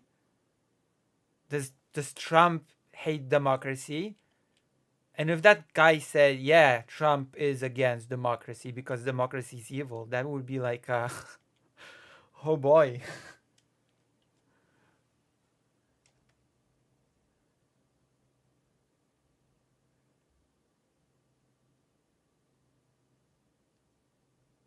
Rights. Abortion that we lost to a conservative Supreme Court. Are we talking about the Second Amendment when Donald Trump did the bump stock ban? I'm sorry, how were your gun rights attacked under Biden? It was a bad ban. And they came under Donald Trump, so why would he be the guy, a guy, no offense, but a liberal from New York, which is what Donald Trump is, that's the guy that you want defending your gun rights? So you now have the President of the United States and the Vice President and the next would-be Vice President, Tim Walz, have all said they want an assault weapons ban, okay? What even is an assault weapon? Can you tell me? A scary big black rifle that Democrats have been crying about for 30 years. They haven't banned it yet. I don't think they're going to ban it in this administration. Very intellectual. By the way, what is a rich person's fair share? I'm sorry. After all the BS that I've heard about constitutional republic not being a democracy, I don't really want snide remarks about something not being intellectual, okay? Like, no, you don't get to say that anymore. You've not gotten to say that for a long time, in fact, in this debate. No, you're banned from saying that, from snide remarks about intellectual language. What is a rich person's fair share? I think that the level of taxation should match appropriately the spending that we want from our federal government. Also, the reason what you asked me an assault rifle, there is no definition for an assault rifle. I acknowledge that. I don't want to ban assault rifles. Tim Walz and Kamala Harris both own firearms. Walz is a hunter. When was the last time you saw Trump with a firearm? I watched Roseanne, it was Roseanne, I think, with a firearm, right? Where she almost killed herself on a Twitter video with one? Jesus Christ. So what, in the Bill of Rights, where is abortion mentioned? Do you want to get into the constitutional legal construction of the penumbra of rights that are invoked when you try to get like the right to privacy out of the 14th of the night? You claim there's a right to an abortion. It just doesn't exist. I didn't claim there was a right to an abortion. Technically, the abortion right comes from a right to privacy, but we'd have to go over Casey and Roe, and I'm sure that you're not familiar with any of those Supreme Court cases, or probably any Supreme Court case. But the reality is that before you had a protected right to seek an abortion. Now you don't. Republicans took that from you. Before you had the right to own a bump stock. Donald Trump banned bump stocks through executive action, by the way. Which lost at the Supreme Court. Which what? Lost at the Supreme Court. Well, that hasn't stopped him in the past from going back over and over again to try to get cases tossed or to try to get favorable rulings. Hey, man, I don't live in a cult. I said I have disagreements with Donald Trump. So you can attack me on Trump's policies that I disagree with. That's not a win for you. I agree I can't win attacking you on Trump's policies because he has none.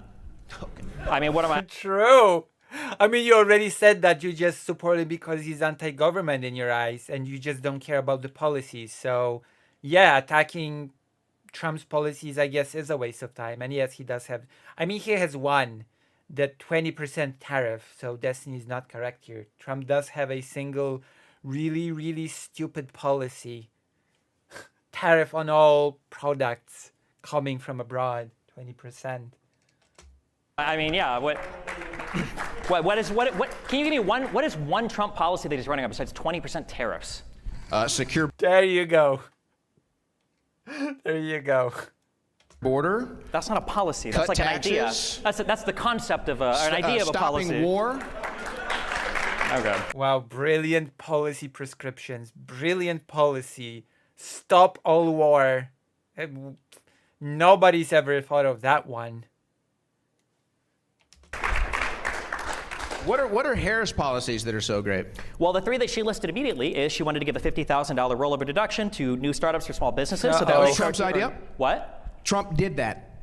When he was president. Maybe he should have spoke it. I don't know if he's too senile No, you now or probably he's just lost the weren't ability to watching. do it. What? You just weren't watching. I was watching. Unfortunately, I watched too much Trump. That was one. A second thing she wanted to do was expand the child tax credit, which was incredibly successful under Biden. Also a Trump policy. It wasn't. That's why it happened under Biden, and it's why the Republicans initially fought against it. Are we going to say that pre-existing conditions in the ACA was a Trump policy now as well? I know that he wants to take care of that one.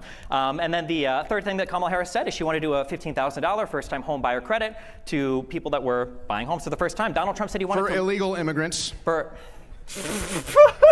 how does an illegal? I'm so. Oh my God! How is an illegal immigrant going to buy a house? Oh my gosh! Yes, illegal immigrants are gonna come to the country and buy houses en masse, and they're gonna, I don't know, get advantage of of extra money to get a house. Oh my God.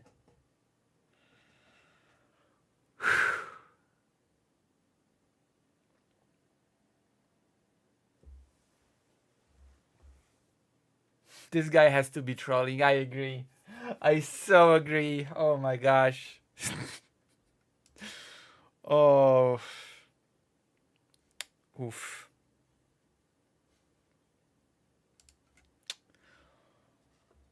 Oh.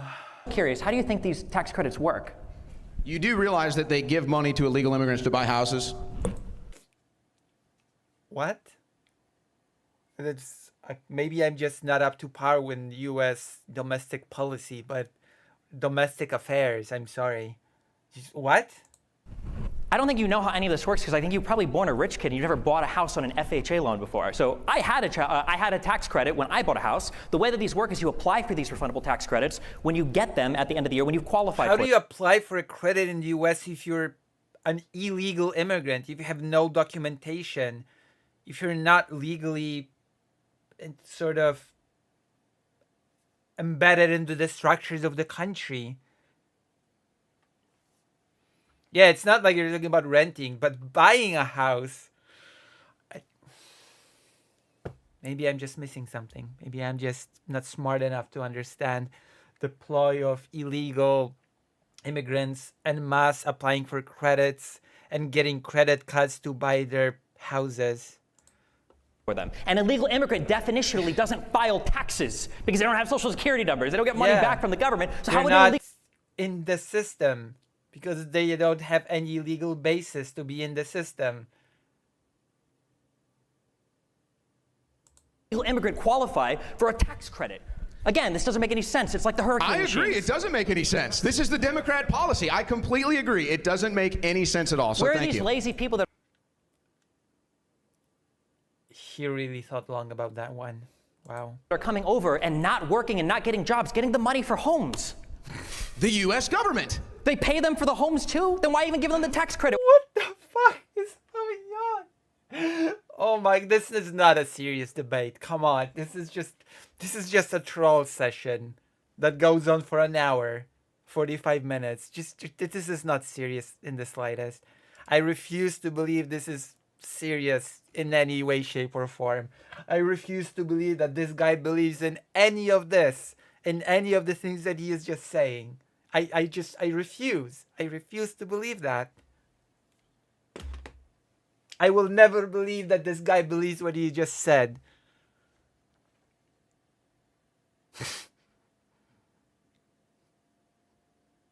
Duffel bags of cash.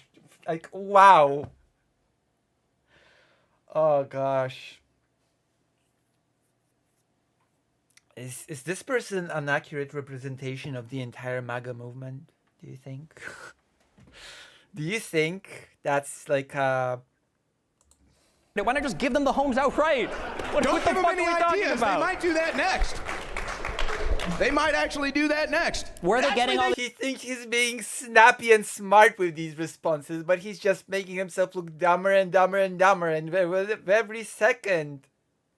This is the best Destiny debate ever. Clippers eating good, says Kelby in the chat. I agree. This is really, this is something else. Oh my god. Oh, I'm feeling entertained. You know, well, like in the Gladiator. Are you entertained? Well, yes. Yes, I am. I actually really entertained. Oh my gosh. Being the one wearing the suit makes it even worse in a way.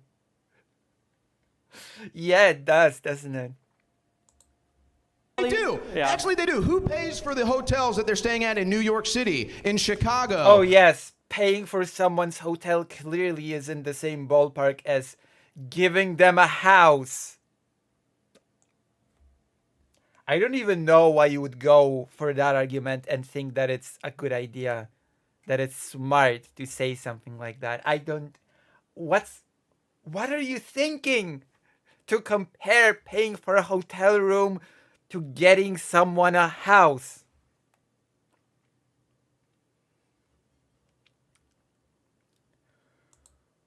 Well, who's paying for those hotels? Who's paying for that room and board? I imagine Yes, that's totally the same thing. there's probably federal money allocated to And people where does that the are part of federal government get its money? From the, I mean, technically US from the U.S. taxpayers. Treasury, sure, yeah. U.S. taxpayers. So you are paying for illegal immigrants' housing. Thank you very much. Illegal immigrants. Oh my god. Yes, paying for a room for a person in a hotel is definitely the same thing as giving them a tax credit for a house, or even just giving them a house outright. Yes, brilliant, amazing. That's just, oh my gosh.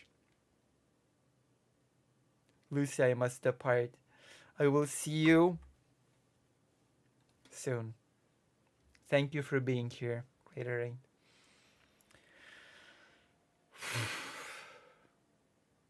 This guy was an InfoWars talent, so more of a grifter for MAGA than mainstream MAGA.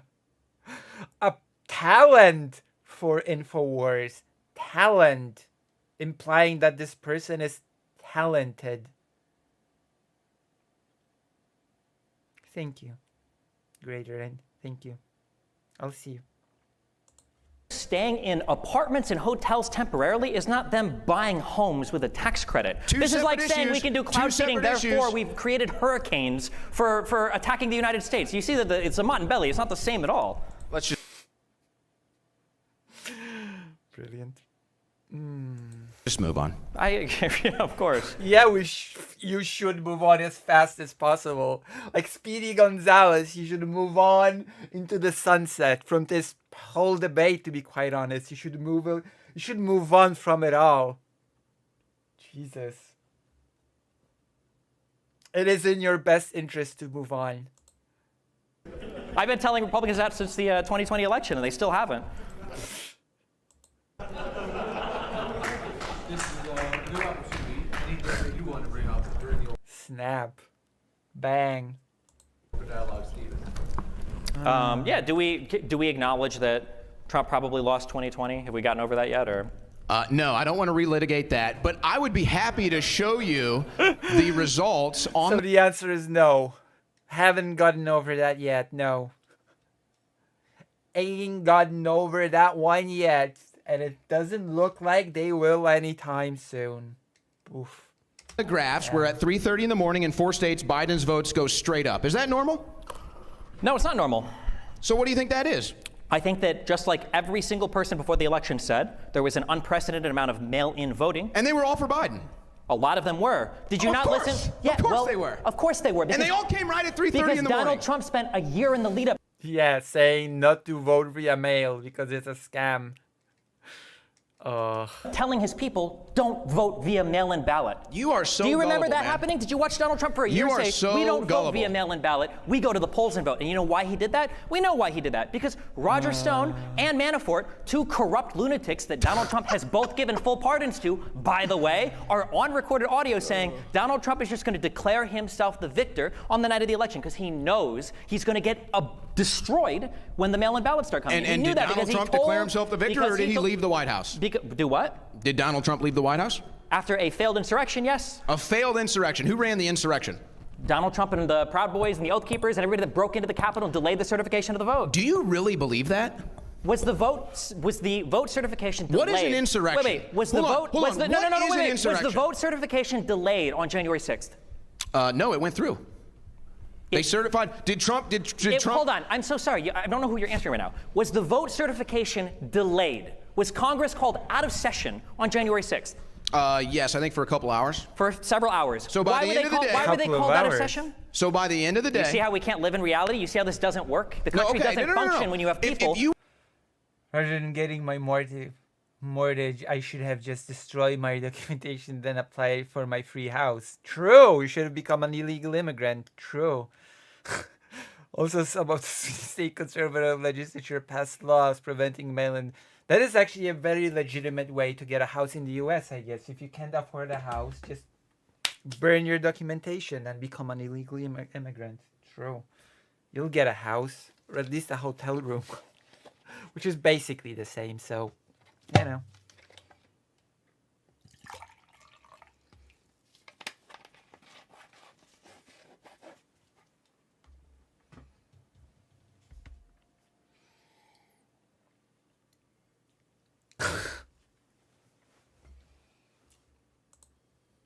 You want to go back and call this an insurrection? The craziest thing is, it's all on video. We've seen all of this. So none of this is a mystery. Tell me what an insurrection is. Just define it for me.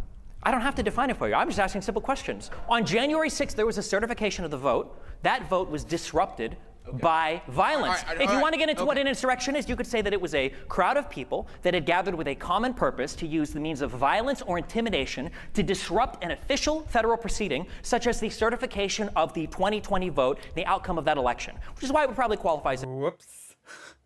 Uh-oh. Oof. Oh. An insurrection. Okay. How many guns Did you get that free house? at this insurrection? You don't need a gun for an insurrection. Zero. Zero? Wait, well, it wasn't under Biden and Kamala Harris. How many didn't have any guns?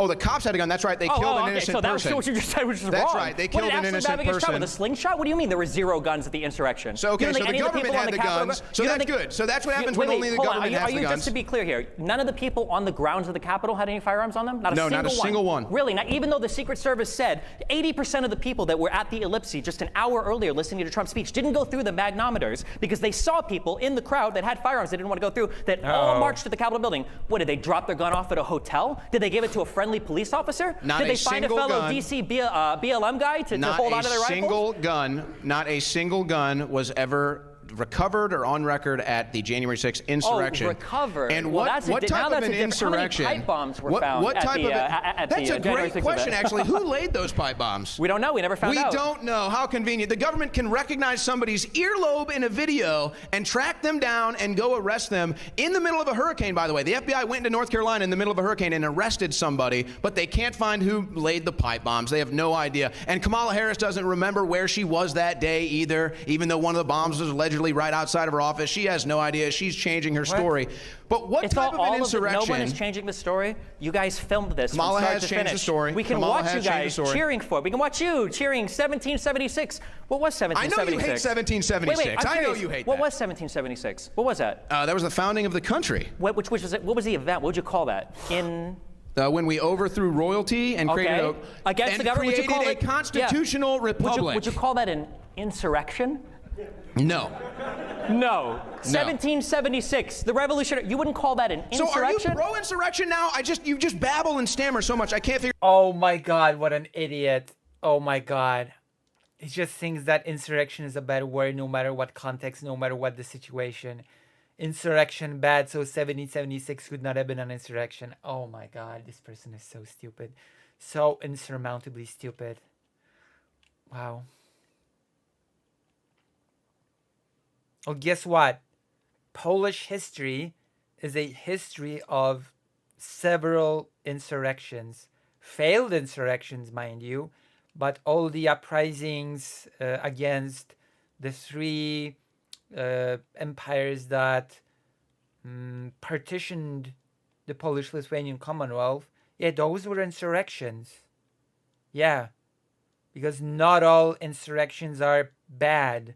Insurrection is not some dirty word for a thing that is bad.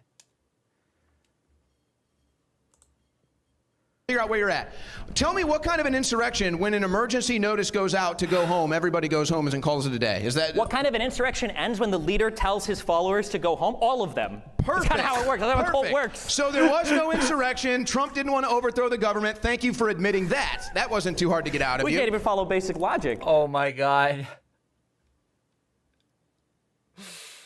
Oh my God. I cannot believe what I'm witnessing. Oof. Oof. Oh my God. This is so embarrassing. I'm secondhand embarrassed by this spectacle.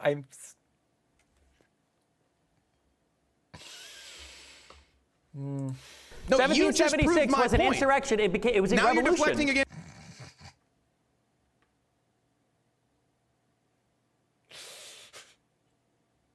So you tell me, does an insurrection end when its leader tells the insurrectionists to go home? Well, yeah, it does. When the insurrection leader tells the insurrectionists to go home, it ends. Oh, so the insurrection never happened.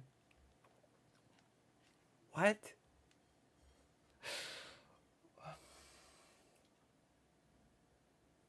This is a bit.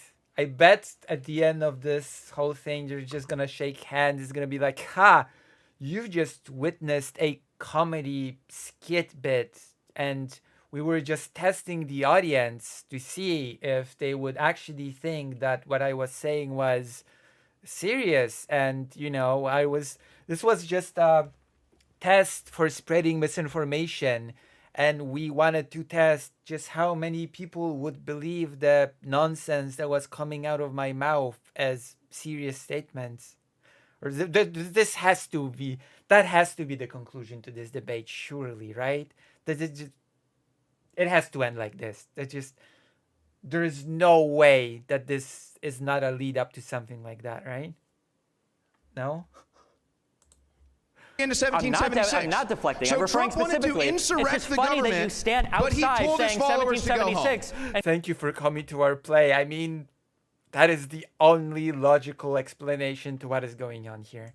Go, well, is this really an insurrection? Well, I don't know. What were we cheering for? The Star Spangled Banner? Was it choir practice? Actually, they were singing the Star Spangled Banner, something sure. you'll They were never also hear at a chanting, Democrat "Hang event. Mike Pence." When Donald Trump said Mike Pence needs to do the right thing, what was he talking about there? What do you want Pence to do?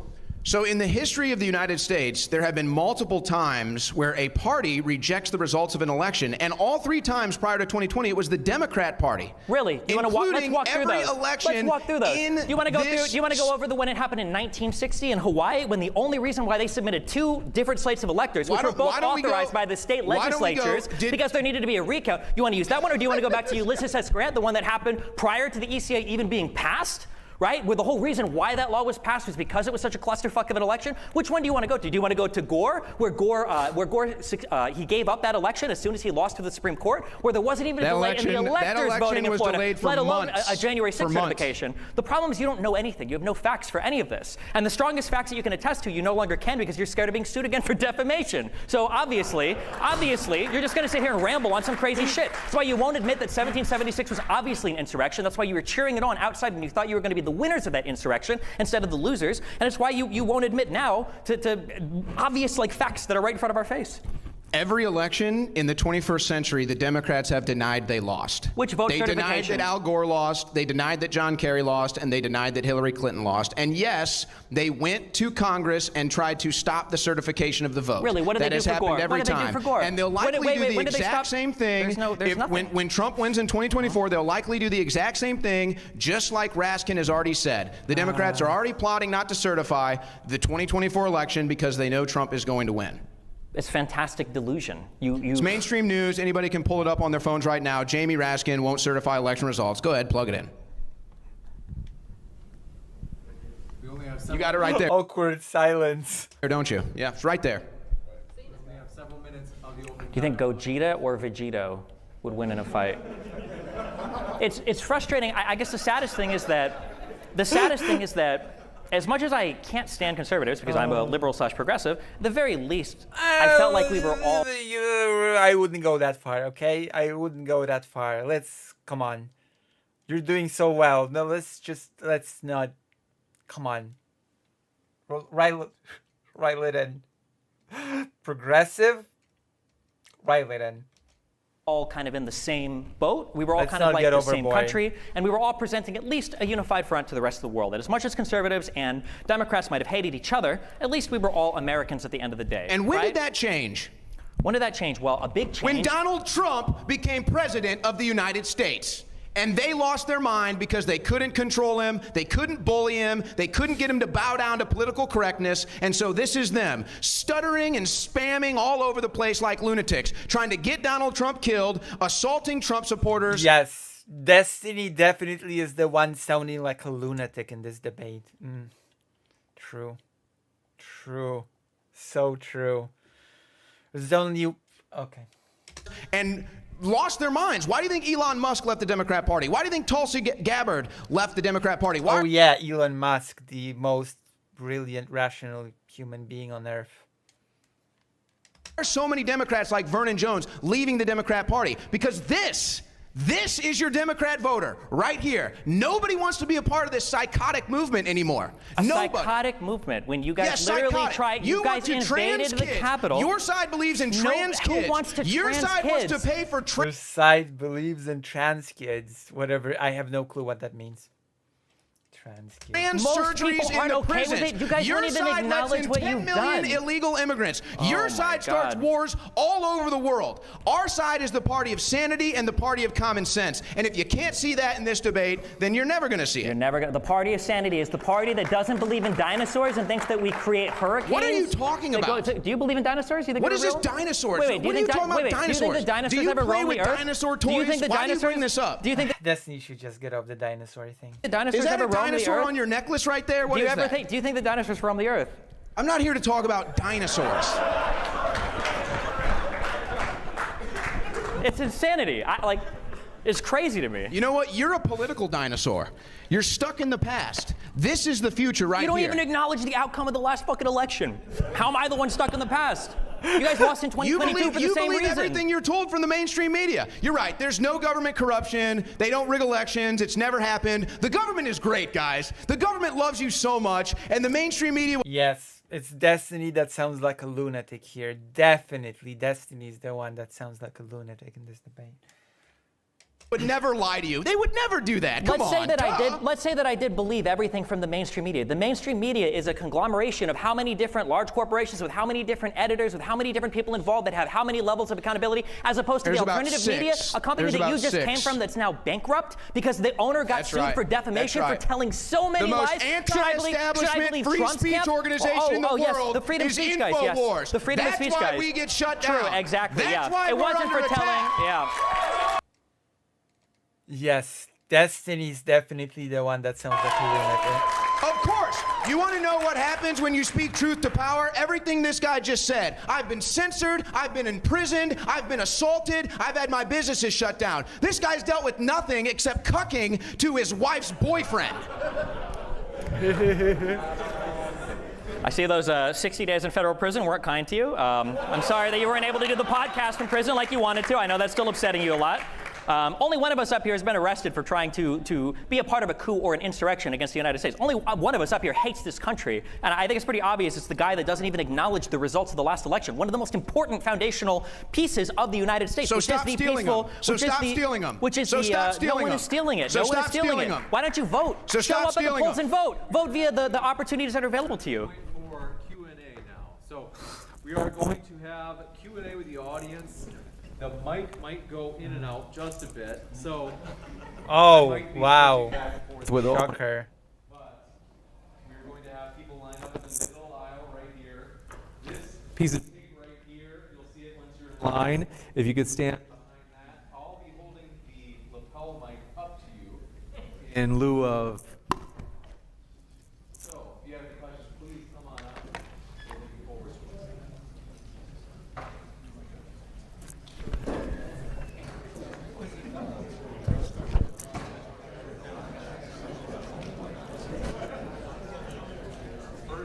question.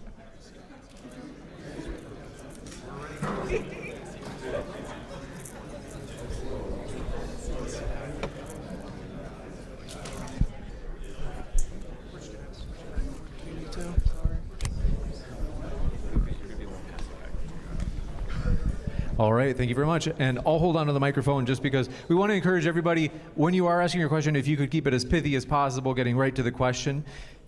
Thank you very much. Owen, on January 6th, when Trump was saying Mike Pence really needs to come through for us, what did he want him to do?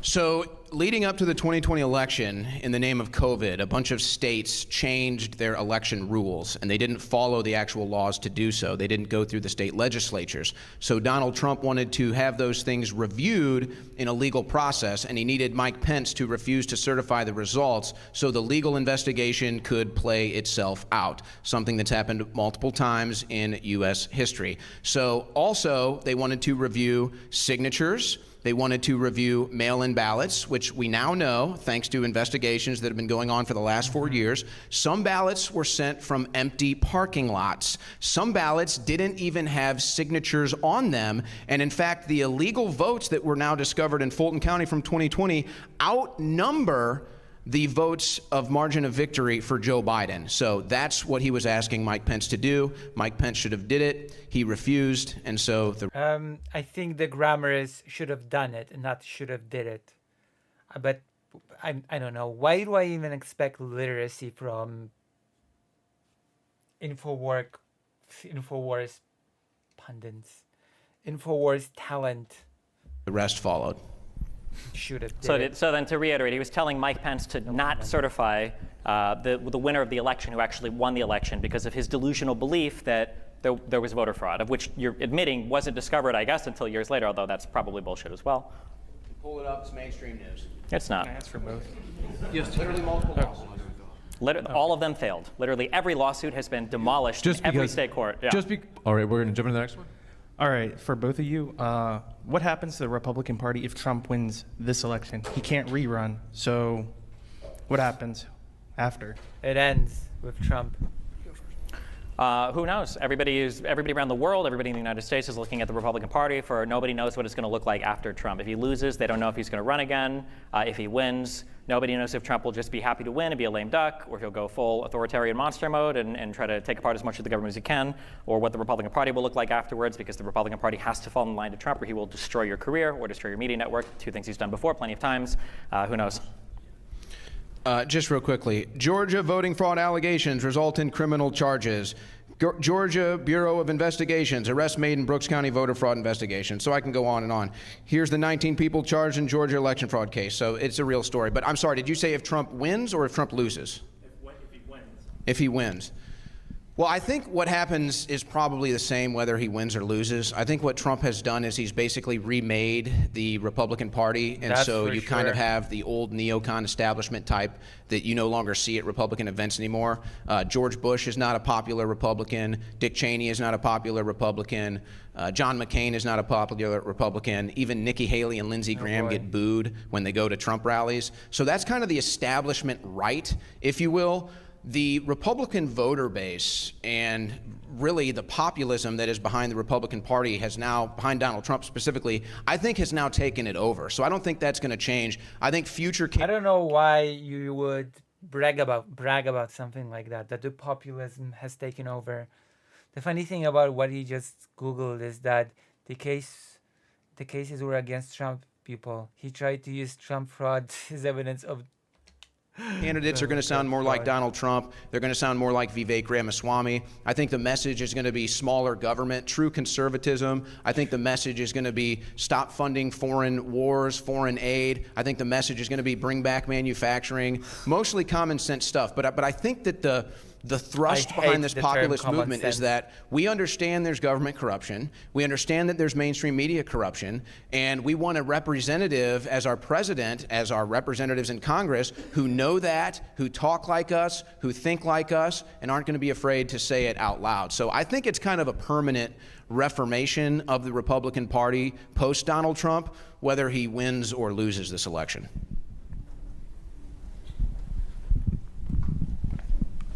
Oh boy. Hello, my question is geared mostly towards Schroyer. You mentioned no foreign wars under Trump.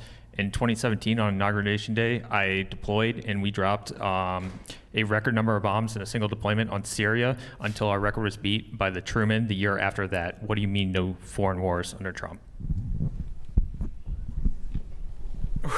So are you referring to the airstrike on the airport strip? Yeah. Which one are you referring to? The fight against ISIS during Operation Inherent Resolve. Okay, so I would say that was a war that he inherited. I would say he didn't start that war. I think it was an inherited war. Now, you can argue what... As opposed to the full-scale invasion which Biden Okay. Whether you think we did good in that or bad in that. We could sit here and argue about the Biden pullout of Afghanistan. I think these were wars that Trump inherited. The decisions he made to try to end them, just like the decisions that Biden made to try to end them, you can debate. But he didn't start any new wars. So I think that's the distinction here. These were wars that were already ongoing for years and years. Past administrations, Obama, Bush, Republican, Democrat, didn't matter. So I wouldn't say that that was a started war. These were wars that he inherited. But I think that the general perspective to understand is that you didn't have the massive conflict in Ukraine. You didn't have the massive conflict in the Middle East, which... Yeah, you had the smaller conflict in Ukraine. And Trump could not even stop that. I hope doesn't engulf us now, but they are now sending troops to both of those regions, and so I'd like to see that. I don't think there's enough being done by Trump either to stop these wars, to be honest. I'd like to see all these foreign wars stopped. I want to decouple from Israel. Who's sending troops? Decouple from the... I don't think they are now sending conflict in the Middle East, which we hope doesn't... The massive conflict in Ukraine. You didn't have the massive conflict in the Middle East, which we hope doesn't engulf us now, but they are now sending troops to both of those regions, and so I'd like to see that. I don't think there's enough being done by Trump either to stop these wars, to be honest. I'd like to see all these foreign wars stopped. I want to decouple from Israel. I want to decouple from the Middle East. I want to decouple from all of these foreign wars. I don't want anything to do with it. I don't even care if it makes us isolationists. We don't need the rest of the world. We can build everything we need here. We have enough energy here. I would decouple from all these foreign countries, internalize... I think this is the biggest idiot that Destiny has debated in a long time. Everything, and get out of all these wars to begin with. I reply. Do we get to answer as well or no? Yeah, do we? If you're able to keep the rebuttals as pithy as possible, because otherwise... The fact that there were no wars going on is ridiculous. Crimea was still invaded and held by Russia. The civil war in the Donbass that was being supported by Russia was still going on. And in the Middle East, you had the occupation of Crimea was 2014. Obama.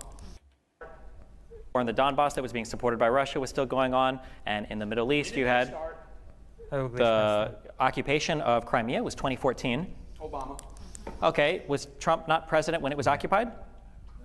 Exactly. And then the civil war in the Donbass, where Russia continued to escalate by sending in more troops and more forces. Did that happen under Trump? So this is hilarious. Yeah, exactly. They say Trump, Russia collusion. And then also for the Middle Can I East, answer? Are you going to stutter and babble? You're not going to answer because you don't have an answer to the like question. a baby. That's why you're doing a ramble right now. They say Trump, Russia collusion. Russia collusion. Holy shit. We got our joggers on today. He just admitted When it came to the Middle East, there was also still conflict in the Middle East. You had Iran attacking Saudi Arabia for the first time ever. You had the entire border riots, Great March of Return, lasted for about a year in Israel. And you still had all the conflict in Syria. So the idea that there was no conflict in the Middle East is also delusional. Okay, so again, the question was new wars. Russia invaded Ukraine when Obama was president. Russia invaded Ukraine again when Biden was president, not when Trump was president.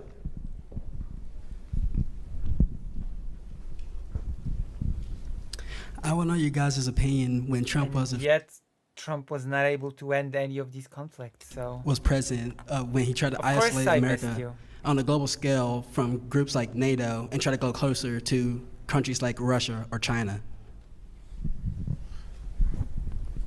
Autarky is basically this idea that your country can be its own country and not rely on the rest of the world for anything is stupid. It is very It's subversive to the concept of America, the idea that we are a global trading partner, that we can ensure global peace and prosperity through ensuring trading lanes, ensuring these giant multilateral trade agreements so that we can have access to other people's markets, so they can have access to our markets. You saw what happened when the Houthis started shooting missiles at ships. What happened? The United States showed up and they said, hey, no more of that, and they shut it down. And trade through the Suez Canal continued. We wouldn't be able to do that in an America supported by Trump or Trumples because they believe, somewhat naively, that we can just withdraw entirely from all of the global world markets and still be as good as we are now, that we wouldn't be able to rely on any of the manufacturing from any other country, we wouldn't have access to any of those markets in the way that we do now. Like, why would we want to take our country back so far? You know who tried stepping away from giant unified markets? It was the United Kingdom via Brexit. Their economy is not doing very good right now. So I don't know why that would be the model that you would try to emulate for a country who has built so much success off of so much cooperation with the rest of the world. The concept for America is actually independence, okay? It's independence. So yes, we can be independence. And I think we learned a lot from this recent port strike where they just ended it a couple weeks ago. We learned that most of these ports are actually owned by foreign companies. That's a problem. We should own all of our ports. We should make money off of all of our ports, and maybe we wouldn't have this issue. But I think that there's a general attitude here. See, I think conservatives versus liberals, if you hear what he just said, conservatives believe we can. We believe in the American people. We believe in American companies. We believe we can manufacture and produce goods, just like we've done for years. We used to have manufacturing plants in all the inner cities, and a man could get a job and make a living wage for his family and buy a home. They've all shipped those overseas. We can bring those back. We have plenty of energy here in the United States. We have innovations in energy. We can go nuclear here. We don't need the world. It's true. But that's the leftist liberal attitude is, oh, we need everybody. You need everybody. You need government. You can't make it on your own. You can make it on your own. America can make it on its own. Wow.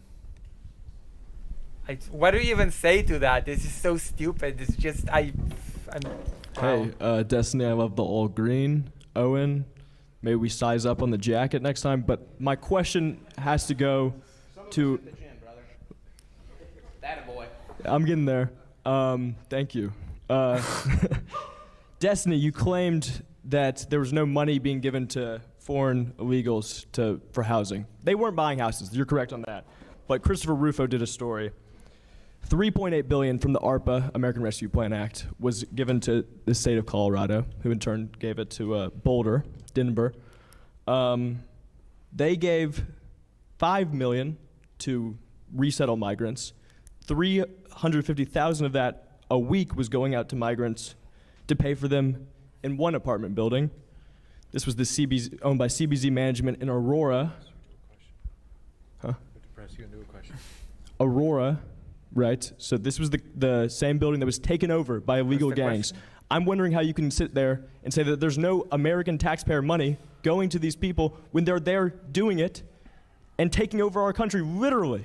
Taking over our country. Okay, so, I mean, there's a multitude of problems with the question, but I'll address the question in the best faith. I mean, if money is given to Colorado and Colorado spends that money on illegal immigrants if they choose to do so, I mean, that would be an issue that you would have then with Colorado and not necessarily the federal government. But also, you also said that they were spending the money resettling migrants. That doesn't sound like money spent on illegals. It sounds like money spent resettling migrants, which is not illegals. But if I take the strongest version of your question, I mean, it's pretty undeniable. I'm sure the United States in some capacity spends money on illegal immigrants. I know that we provide housing, we provide, I'm pretty sure, food stipends. I know there's like some card that these guys obsess over that asylum seekers get when they come in here. They're waiting for their court cases. Waiting time that would have been dramatically reduced, by the way, if they would have passed the legislation in Congress that they shut down because Donald Trump wanted to keep the border open for the election.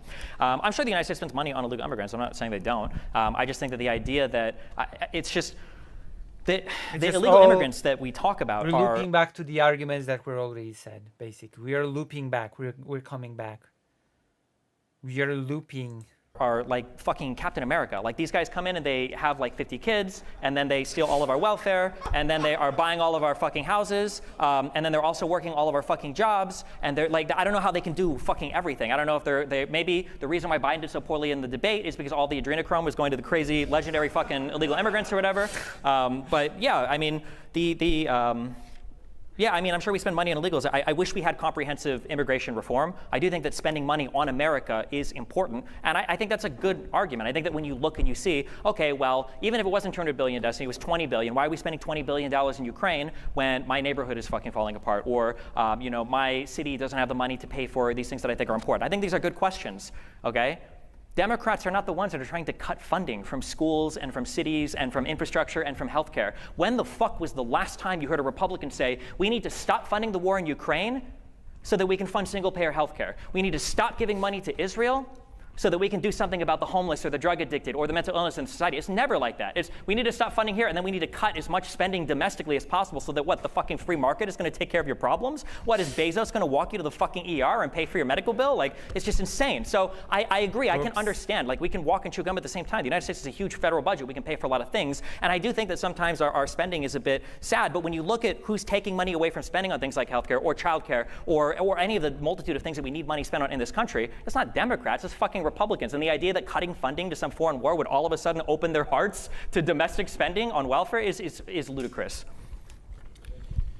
Actually, I'm a Republican, and I literally just said we should take money from foreign wars and spend it on America. So I spend it on America is such a broad way of saying, oh, is this like a let them fight situation and walking down? No, actually, Destiny is doing pretty well on this. So I would say that, no. Destiny is debating the biggest idiot I have seen in my entire life. So, also, Philippe Auguste, today is the I Love Lucy holiday in the US, in Chicago. Also, earlier we were watching the Hassan versus Asmongold debate, but I decided that no, we're not going to be watching the entirety of the 3-hour debate, because the arguments just go in circles a bit too much for my liking in that particular debate. literally just said that. So you'd be for a public option over single-payer health care? No, I didn't say that either. Yeah, of course you didn't. Yeah. But if you have more money in Americans' pockets, they can afford their own health care. See, if you get the government out of the transaction, then Americans have more money. Every day is Love Lucy Day. True. Thank you. That is what Dr. John said as well. But if you really believe that, then you should find it in your heart to give Lucy some love and donate any amount that you can, you know. It's a holiday. It's a national holiday. How does money going to Ukraine come back to American pockets if we cut the funding there? So if government has $1 million and they spend $500,000 on a foreign country, how much money do they have left? Well, the government, they run deficits. You should know Donald Trump had the biggest deficits of all time. So the answer is $500,000 versus what could have been $1 million. It's basic math. But it's funny, he now admits that we do pay for illegal immigrants. You said earlier that the rich people are the ones who paid most of the taxes. So if the government stops spending, then the rich people are the ones keeping the money. Are they just going to give it to the poor people? Which they do. The rich people do pay the most of the taxes. So thank you. Well, the problem with this argument is that the aid to Ukraine works like this. The U.S. gives its old equipment to Ukraine, and the money goes to replenishing the stock with new equipment, but whatever, who cares about that, right? For at least bringing a small fact check here, because that's what now he has to admit that yes, we do pay for illegal immigrants, and we shouldn't pay for any. We shouldn't pay for a single illegal immigrant. And they love to play this game with, oh, they're migrants, or oh, they're asylum seekers. They rewrite laws, they rephrase things so they can get away with these excuses, and then use their buzzwords like immigration reform. We don't need immigration reform. We need to follow the immigration law. We have immigration laws in this country. There is a waiting process. Okay, another word that this person clearly doesn't understand. Reform.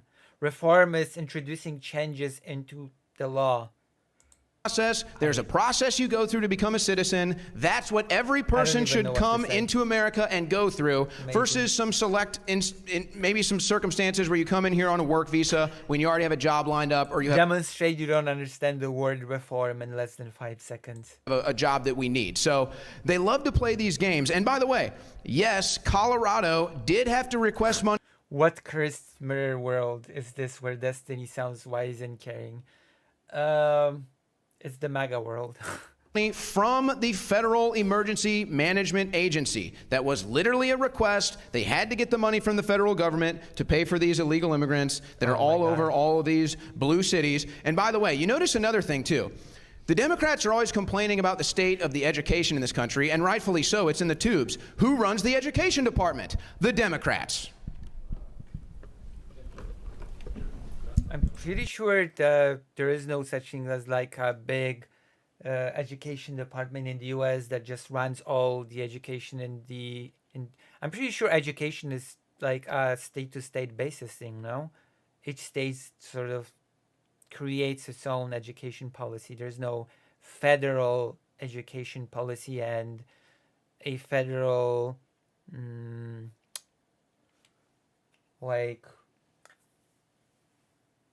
lesson plan, right? There's no curriculum that's just federally imposed, right?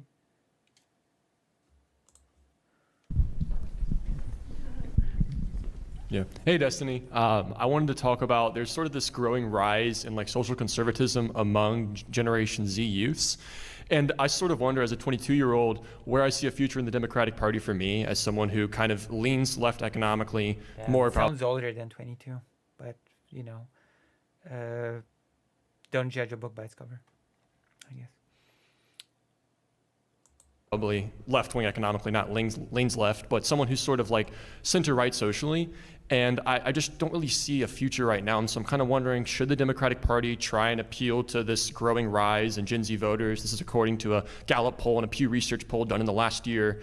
Should it try to appeal, or should it just kind of leave us in the dust? Because the Republican Party, I don't see a future where they start caring about Americans and funding single-payer health care and funding housing, unfortunately. But at the same time, I'm a bit unsatisfied with It's not PC for me to say that social conservatism is ages you saw with the Democratic Party's social turn. And so, yeah. I think that the goal should be to tell all of your friends to vote for Kamala Harris so that the Democrats can win with the largest margin possible, so that we can load all of the insane fucking college tankies and progressives up into a fucking Elon Musk spaceship and send them off to the fucking moon, okay? I mean, this is an issue that I talk about a lot. The far left of the party is fucking crazy, okay? That's like, nobody can deny that. I fought with the far left, honestly, probably more than Owen has. When it comes to insane people, there's a reason why I'm banned from Twitch, and it's not conservative, it's because of crazy people on the far left. That being said, something that I think is good to keep in mind is the far left is politically non-existent. There are no far left lawmakers. Even people like AOC and Bernie Sanders now are called Israeli genocide supporters by the far left. All of the college kids have now abandoned, Ilan and Rashid, like all of the Justice Dems and Bernie are all completely, off the table now. They're not radical enough for them. So I think that trying to win with the largest margin possible, so that on social media we can continue to ignore these people because that's the only place they exist, is important. But the radical element of the Republican Party is like 95% of the party, okay? Like the last YouGov poll I saw, I think said that 25% of conservatives, probably Owen included, believe in satanic sex cults, okay, that like Hillary Clinton and Podesta belong to, okay, where they perform blood sacrifice rituals on children, all right? And 80% of conservatives, Owen definitely included, don't believe in the results of the last election. This is like the big majority bulk of the party, and that is very scary, and it is a huge problem. So I agree, far left is super fucking cringe. I hope that Kamala wins with enough of a margin that we can safely eject these people and never listen to him again. They can all go vote for Jill Stein. Oh no. I'd like to address you for a second, Nobody should vote for Jill Stein, by the way. Jill Stein is basically, if you vote for Jill Stein, it'll end up being a vote that will benefit Trump. Just saying. Just in case. There's a federal deputy of education that primarily deals with funding stuff. If you wouldn't mind. So I think what is important for young people, you can stand, you can sit, it doesn't matter. I think what's important for young people to understand is the broad difference between what the right wants to do politically and what the left wants to do politically. You're going to have issues you agree with some leftists on, some conservatives on, and that'll probably go on the rest of your life. You're more of a centrist. But I think you need to understand what the core is of the modern day left, and this rings throughout history. The American left, the Democrat Party, cannot exist without power. They need power. They want to tell you what kind of car. Oh yeah, unlike the Republicans that are, I don't know, allergic to power. You can drive. They need power to do that. They want to tell you what kind of. I think that's a good thing. Okay. Regulating people's cars so we can try and create. So then you might like that. But I just think you just need to understand. It's important to understand the core values. That yes, if you want to tell people what kind of car they can drive, what kind of food they can eat, and all that stuff, well, you need power. You need political power to do that. And so that's where the left goes, where the right wing believes more in self-government. We want you to decide. So yeah. Oh yeah, that's why the whole screeching about trans people, because the far right is super for people deciding for themselves. Of course, that makes perfect sense to me. Might have to say, well, I guess if I believe an electronic car is better for the environment than a combustion engine, then I'm going to drive an electric powered car. But, you know, maybe my neighbor I think is a worse person because he doesn't drive one. That's the difference between self-government and the government deciding what you need to do. So they need power to do it, where the right wing believes in self-government. So I just think it's important to understand kind of the core principles. I want to address something you just said, you know, satanic cults. Again. Oh, no. Are you going to deny that there was an Epstein Island? Are you going to deny these Diddy parties where they're having all these things? Wait a second. How many photos was Kamala Harris in with Epstein? No. How many photos was Donald Trump in with Epstein? Did you read? See the silence? Did Crazy, you read? isn't it? There's no silence. You just won't shut up. Did you read the WikiLeaks emails in 2016? Did you hear about Abramovich? Did you hear about the spirit cookings? Did you hear about the children in the hot tub for your entertainment? Did you read these emails? This is all public information. Anybody in this room can go look at the WikiLeaks emails. The Democrat committee emails invite Marina Abramovich to spirit cookings, and they have children in the hot tub for your entertainment. I know that sounds crazy, but I'm telling you, go home, look it up. It's all public record. It's all. I'd not go there if I was that guy. Like, Trump is really prominent in the declassified files. Real. Wait, all of that is public record? All of that is real? All of that is super true? Yes. Why didn't Donald Trump do anything about it? I wish he would have. So then why would you elect him again? He failed. Because I vote pragmatically, fired Comey, he put in his and own I guy, know he that this fired his country AGs, will he be put in better. his own guys. See, you exist in a cult. I don't. I'm a pragmatic The guy that you're voter. advocating for is a fucking loser. He failed on everything you want. At least I can point to Biden and go, look at the CHIPS Act. Whereas Donald Trump said, we're going to tear up China and bring back manufacturing. Nothing happened. At least Biden got a bill passed and did something. Whereas Donald Trump said, we're going to do more for infrastructure than we ever have. He did fuck all. At least Biden passed the infrastructure bill, right? When Donald Trump talks, that's going he so fails. well. What's going so well? The infrastructure bill? Yes, it is. So There's through been a ton battling, of money, more than ever before, allocated to I understand. It sounds crazy, brother. Believe me. It's a great shirt. I'm sure he made some nice money off that shirt because he's a capitalist like everybody else.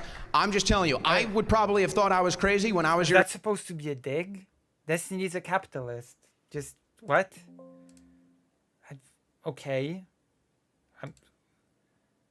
That was supposedly a dig, right? Age too. But when you dig into this stuff and you realize your government is extremely corrupt, your mainstream media is extremely corrupt, most of the celebrities that we look... corrupt, evil man. Morally corrupt man. Sure. Up to are extremely corrupt. These are the ones that are telling you how to think. And so, yeah, I don't like that. I don't think you should like that. And you would be stunned if you saw what was in those Democrat emails that he's pretending is not true. So you don't have to call it a satanic cult, but you can go look. Marina Abramovich, spirit cookings, Democrat Party emails. You can make up your own mind after you read them. Why was Trump in a picture with Epstein? Why was he on the flight logs? Who cooperated with the FBI when Epstein was trying to bring girls into his trafficking ring at Trump's clubs? Bankrupt man. Donald Trump. Trump's clubs? Morally bankrupt Donald Trump. man. Epstein was at Trump's clubs trying to recruit young girls. We know he's got security cameras in there because we saw all the documents from the Mar-a-Lago thing. So what, was Donald Trump just sitting there jerking off to it the whole time? Or? No, he was cooperating with the FBI. He literally cooperated with the FBI. And when did Epstein get arrested? Cooperated with the FBI? When did As opposed to figuratively cooperating with the FBI. Yes, I hate when people don't know how to use the word literally. Just a little bit of a pet peeve of mine. Epstein get arrested? Epstein got arrested. So now the Epstein thing is real. So see, now the Epstein thing is real. Now he has to accept that it's real, and now he's talking about it. Bill Clinton flew on Jeffrey Epstein's plane dozens of times. Donald Trump did not. Donald Trump helped bring Jeffrey Epstein to jail and prison. He's the only president that did so. Donald Trump cooperated with the FBI when they were investigating Epstein recruiting young girls. And notice all the people that were friends with Epstein, all the people that went to Epstein Island, all hate Donald Trump. Trump went. I think everybody hates Donald Trump. I mean, that's not really a fair metric. I mean, I give his last vice president hates him. I mean, everyone hates Donald Trump, but there were millions of people at the insurrection. Everybody hates Donald Trump, but he's the most popular person in the world. Yeah, everybody hates Donald Trump. Clearly, you didn't walk around. The most popular person in the world, Donald Trump.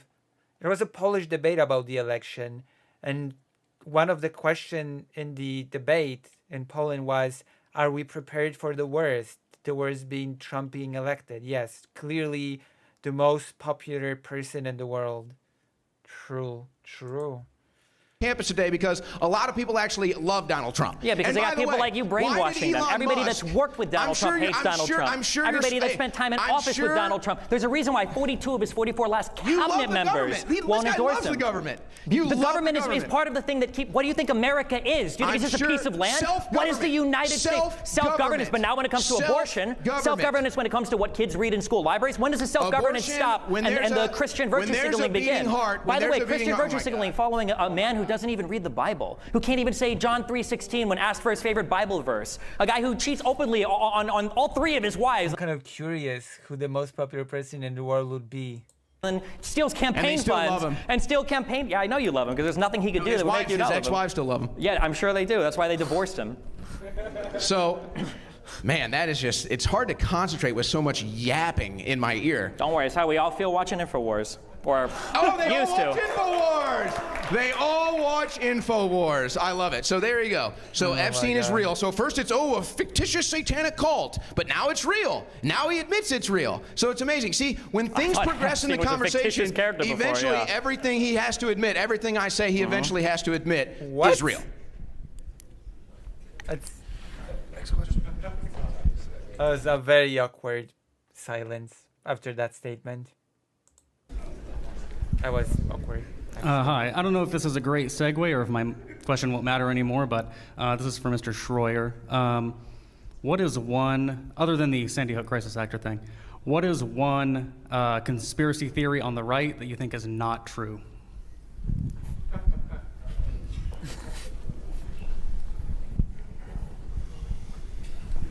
I mean, I don't think they used weather weapons to steer this last hurricane. That's a recent one.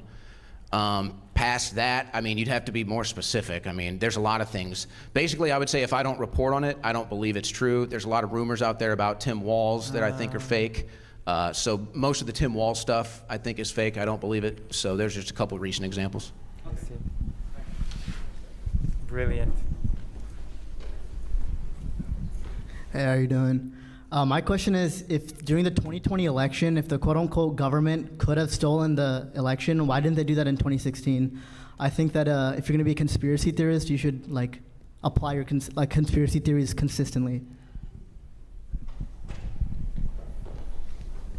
I think that's a great question. I think that's a fair question. And I think Hillary Clinton is still pissed off that they didn't steal it for her. But there's an actual practical answer, as I said.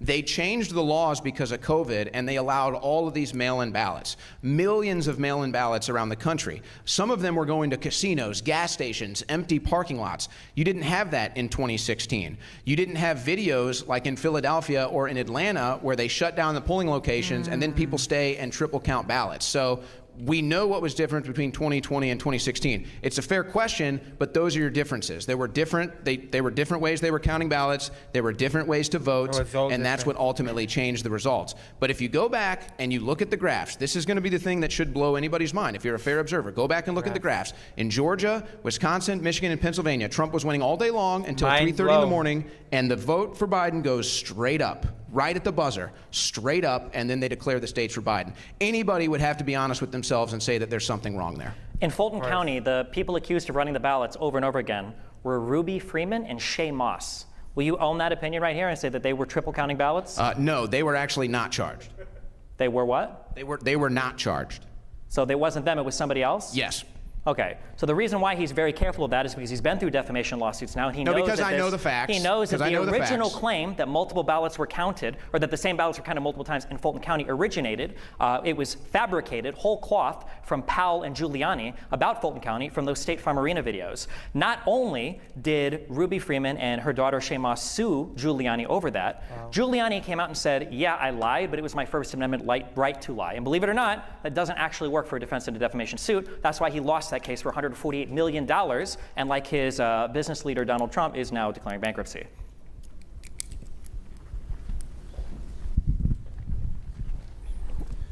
Probably only have time for one or two more questions. Yes, please. Awesome. Let's Hey, end this. Destiny, MAGA Republican.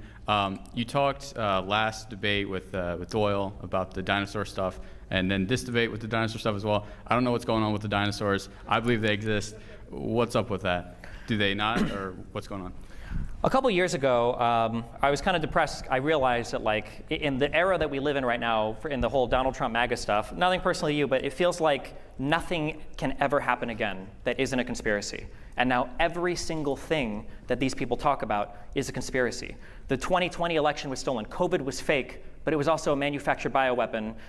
The vaccine, even though it was warp-sped by Donald Trump, was evil because it was something to do with billionaires and Jews, even though Israel is the country that had the uptake of the mRNA vaccine more than any other country. The mRNA vaccine was bad because it was this is a waste of time, man. Answer his question. Emergency use authorization, even though the monoclonal antibodies were great, even though it was the same thing. The issue is that every single one of these MAGA people, I'm answering his question. Every single one of these MAGA people. About dinosaurs. Yeah, because you guys all believe in insane, unhinged, crazy shit, and then you try to run away from it. You're on stage because you're too cowardly to own your fucking opinion, right? You won't own any of it. That's why you're up here and you're like, oh well, maybe they don't have things to change the hurricane. Blah blah blah. Brought up dinosaurs tonight was you. Earlier Can you answer the question so we can get to another question, Yeah, because please? I think it's worth it for the audience to see, like when media entities that, by the way, are wholly aligned with you, are fully funded by Russia, like Tenet Media, by the way. I think it's good to be able to show people. I think it's good to be able to show people what's happening. My bank records have been combed through, as he's mentioned, the lawsuits against me, the government's against me. So yeah, if there was anything sketchy there, they would have already found it. So I'm just saying it's interesting that these people all align wholesale with you in opinion. Yeah, I just think it's funny that conservatives don't believe in dinosaurs. They think that oil is a self-replenishing thing.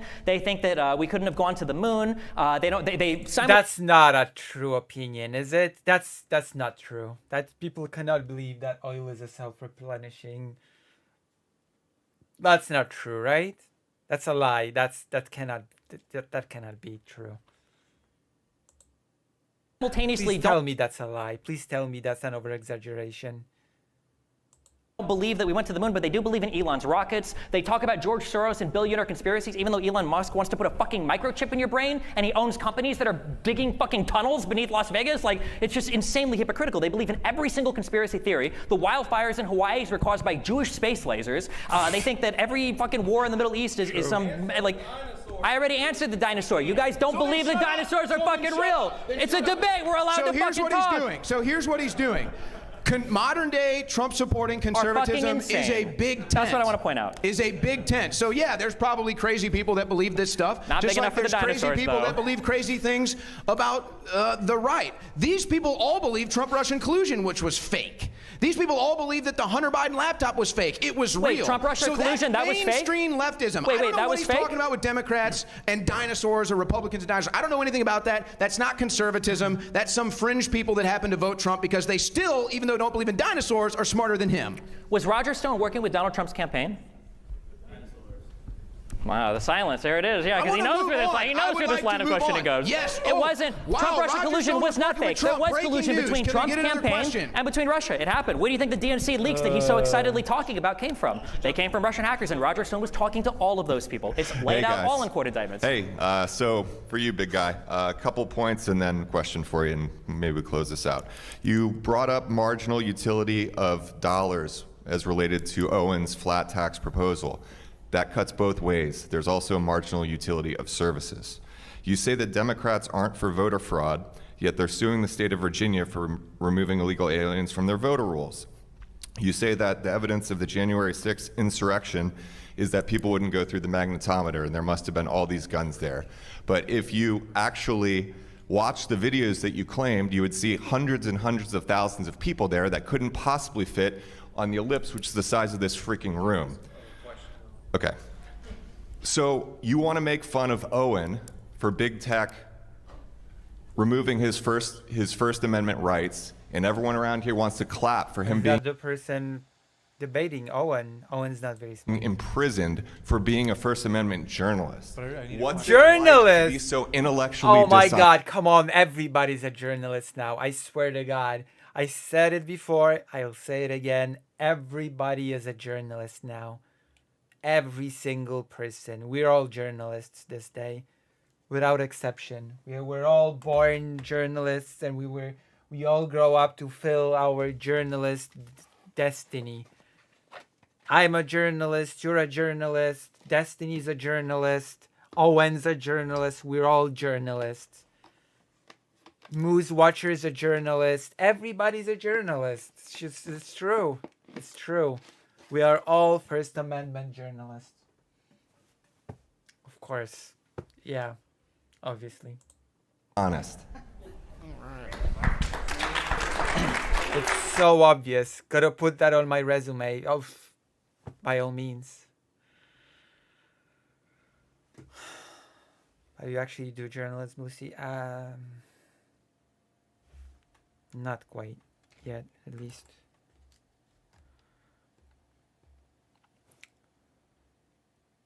Along with President of Namibia and Emperor of the World. It sounded like the last question for Owen, but I'll answer it anyway. You're not allowed to break into the Capitol and try to prevent the peaceful transfer of power. See the police opening the doors? You said you watched the video. Who was the first person into the Capitol building? That's because you don't know what the fuck you're talking about. So why the fuck are you asking me a question like you do? The first people into the building were the Proud Boys. You can watch it. It's all on tape. You motherfucking retards videotape the entire thing. It's in 4K HD, 60 frames per second. Live streamed on YouTube. They were covering it. That's pretty good quality, 4K, 60 frames. People were saying patriots are coming in. How did they do it? They stole a riot shield and they bashed in the window. And if you want to support the fledgling journalism that I might do in full swing, then please consider supporting your favorite streamers, especially since it's still the I Love Lucy Day. Watch it on video. Really? It's Who do you want? How much do you want to bet? You want to bet $5,000 right now? The first guy into the Capitol was let in by a police officer. You want to bet $5,000 on that right now? That the first person in wasn't charged with a crime, isn't on video bashing the window in with a riot shield that he stole from a cop? Exactly. That's why, because you don't have any money left to lose. Did they open the No, it's bullshit. The first people that breached the Capitol grounds were the Proud Boys. It's all on video. The first people into the Capitol building were the Proud Boys. It's all on video. My politics have cost me anti-American and everything. treasonous. You hate this country. My politics have cost me everything, and I'm still up here fighting the good fight because I actually love this country, unlike this guy who's lost nothing. He's lost nothing except his integrity. That's all he's left is his integrity. And I'd like to, I don't know if you want to do more questions or if you want to do final comments. But everybody, again, he sits here, we could fact check this guy all day long.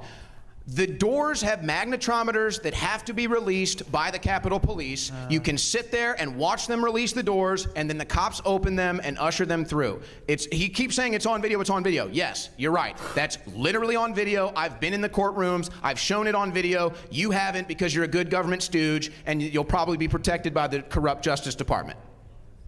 None of that is true. Go look it up. Look up first breach into the Capitol. Go look it up. Go see who got indicted for it. Go see who got convicted for it. It wasn't police officers letting people into the building. We have one more question. This is for Schroyer.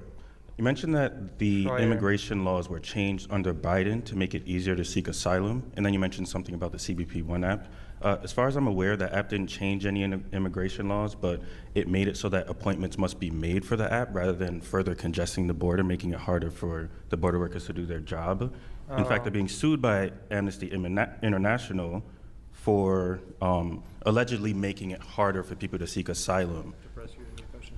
So my question is, what laws do you believe were changed, and what do you believe the app is doing to make it easier? So there's basically no screening when it comes to the asylum process now. Anybody can come in and apply to be an asylum seeker. They can get on this app. Yeah, anybody can apply, but that doesn't mean that you will receive the status. You apply and then you get screened. That's how it works. How can you say that there's no screening? Why would there be screening before you even apply? That makes no sense. The way the process works, you apply, and then your application is being sort of, looked over, and then you're being screened after you applied.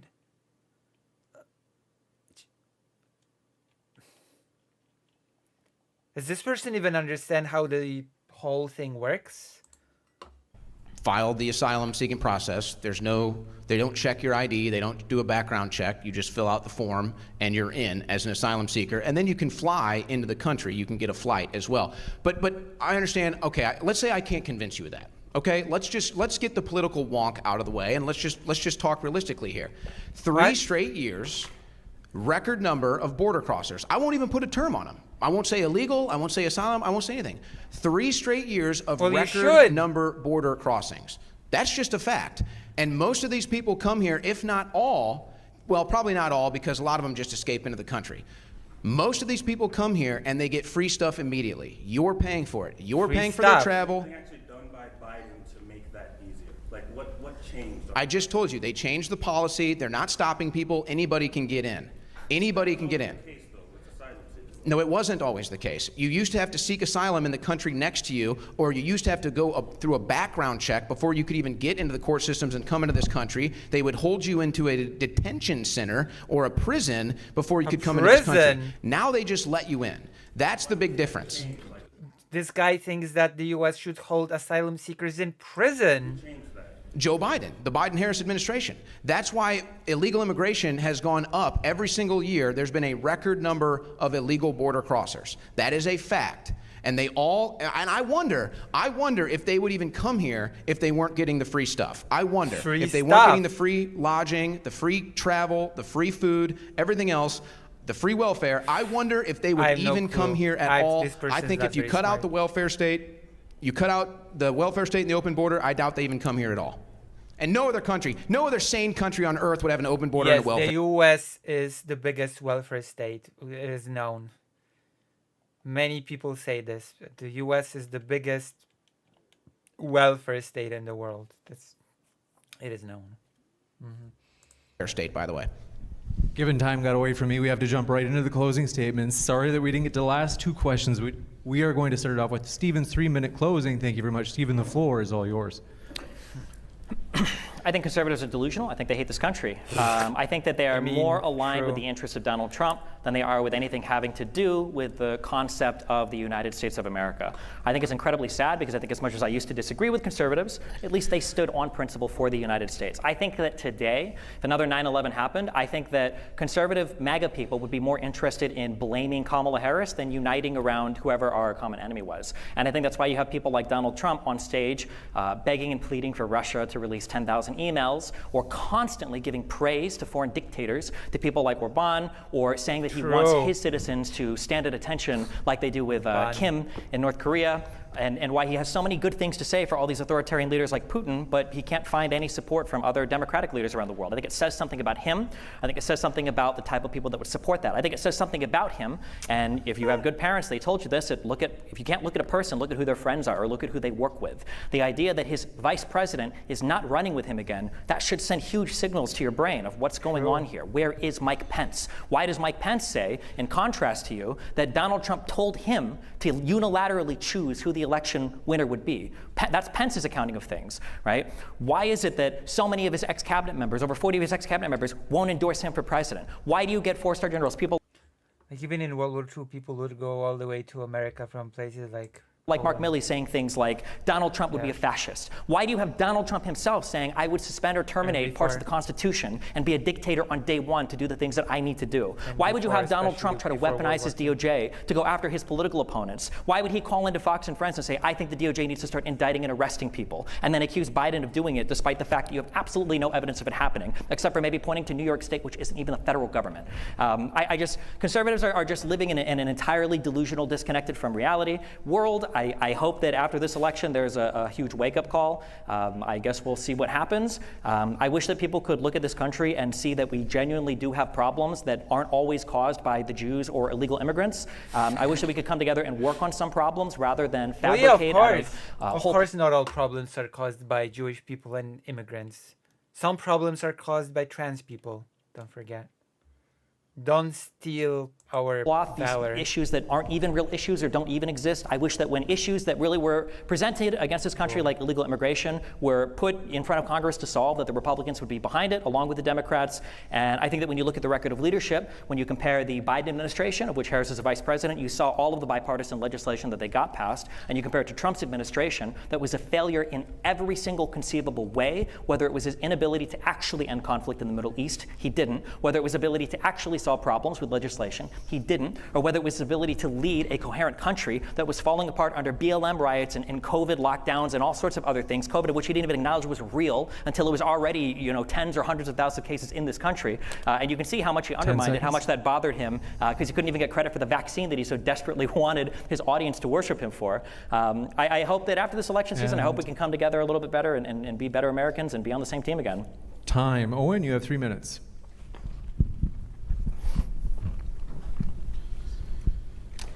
Okay. He says conservatives hate this country, yet look at my story, look at Donald Trump's story.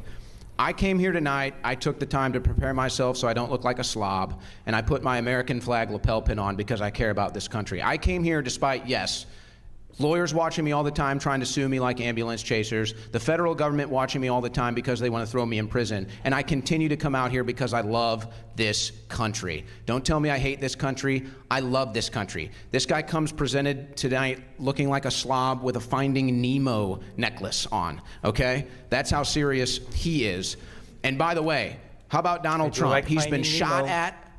He's had multiple assassination attempts. Oh, they no. go after his family. They bring him through the courts as well. And he's still fighting for this country. Let's not act like it's conservatives that don't love this country. It's flag-waving conservatives that sang the national anthem on January 6th. They sang the national anthem when Donald Trump went back to Butler, Pennsylvania, where they shot at him.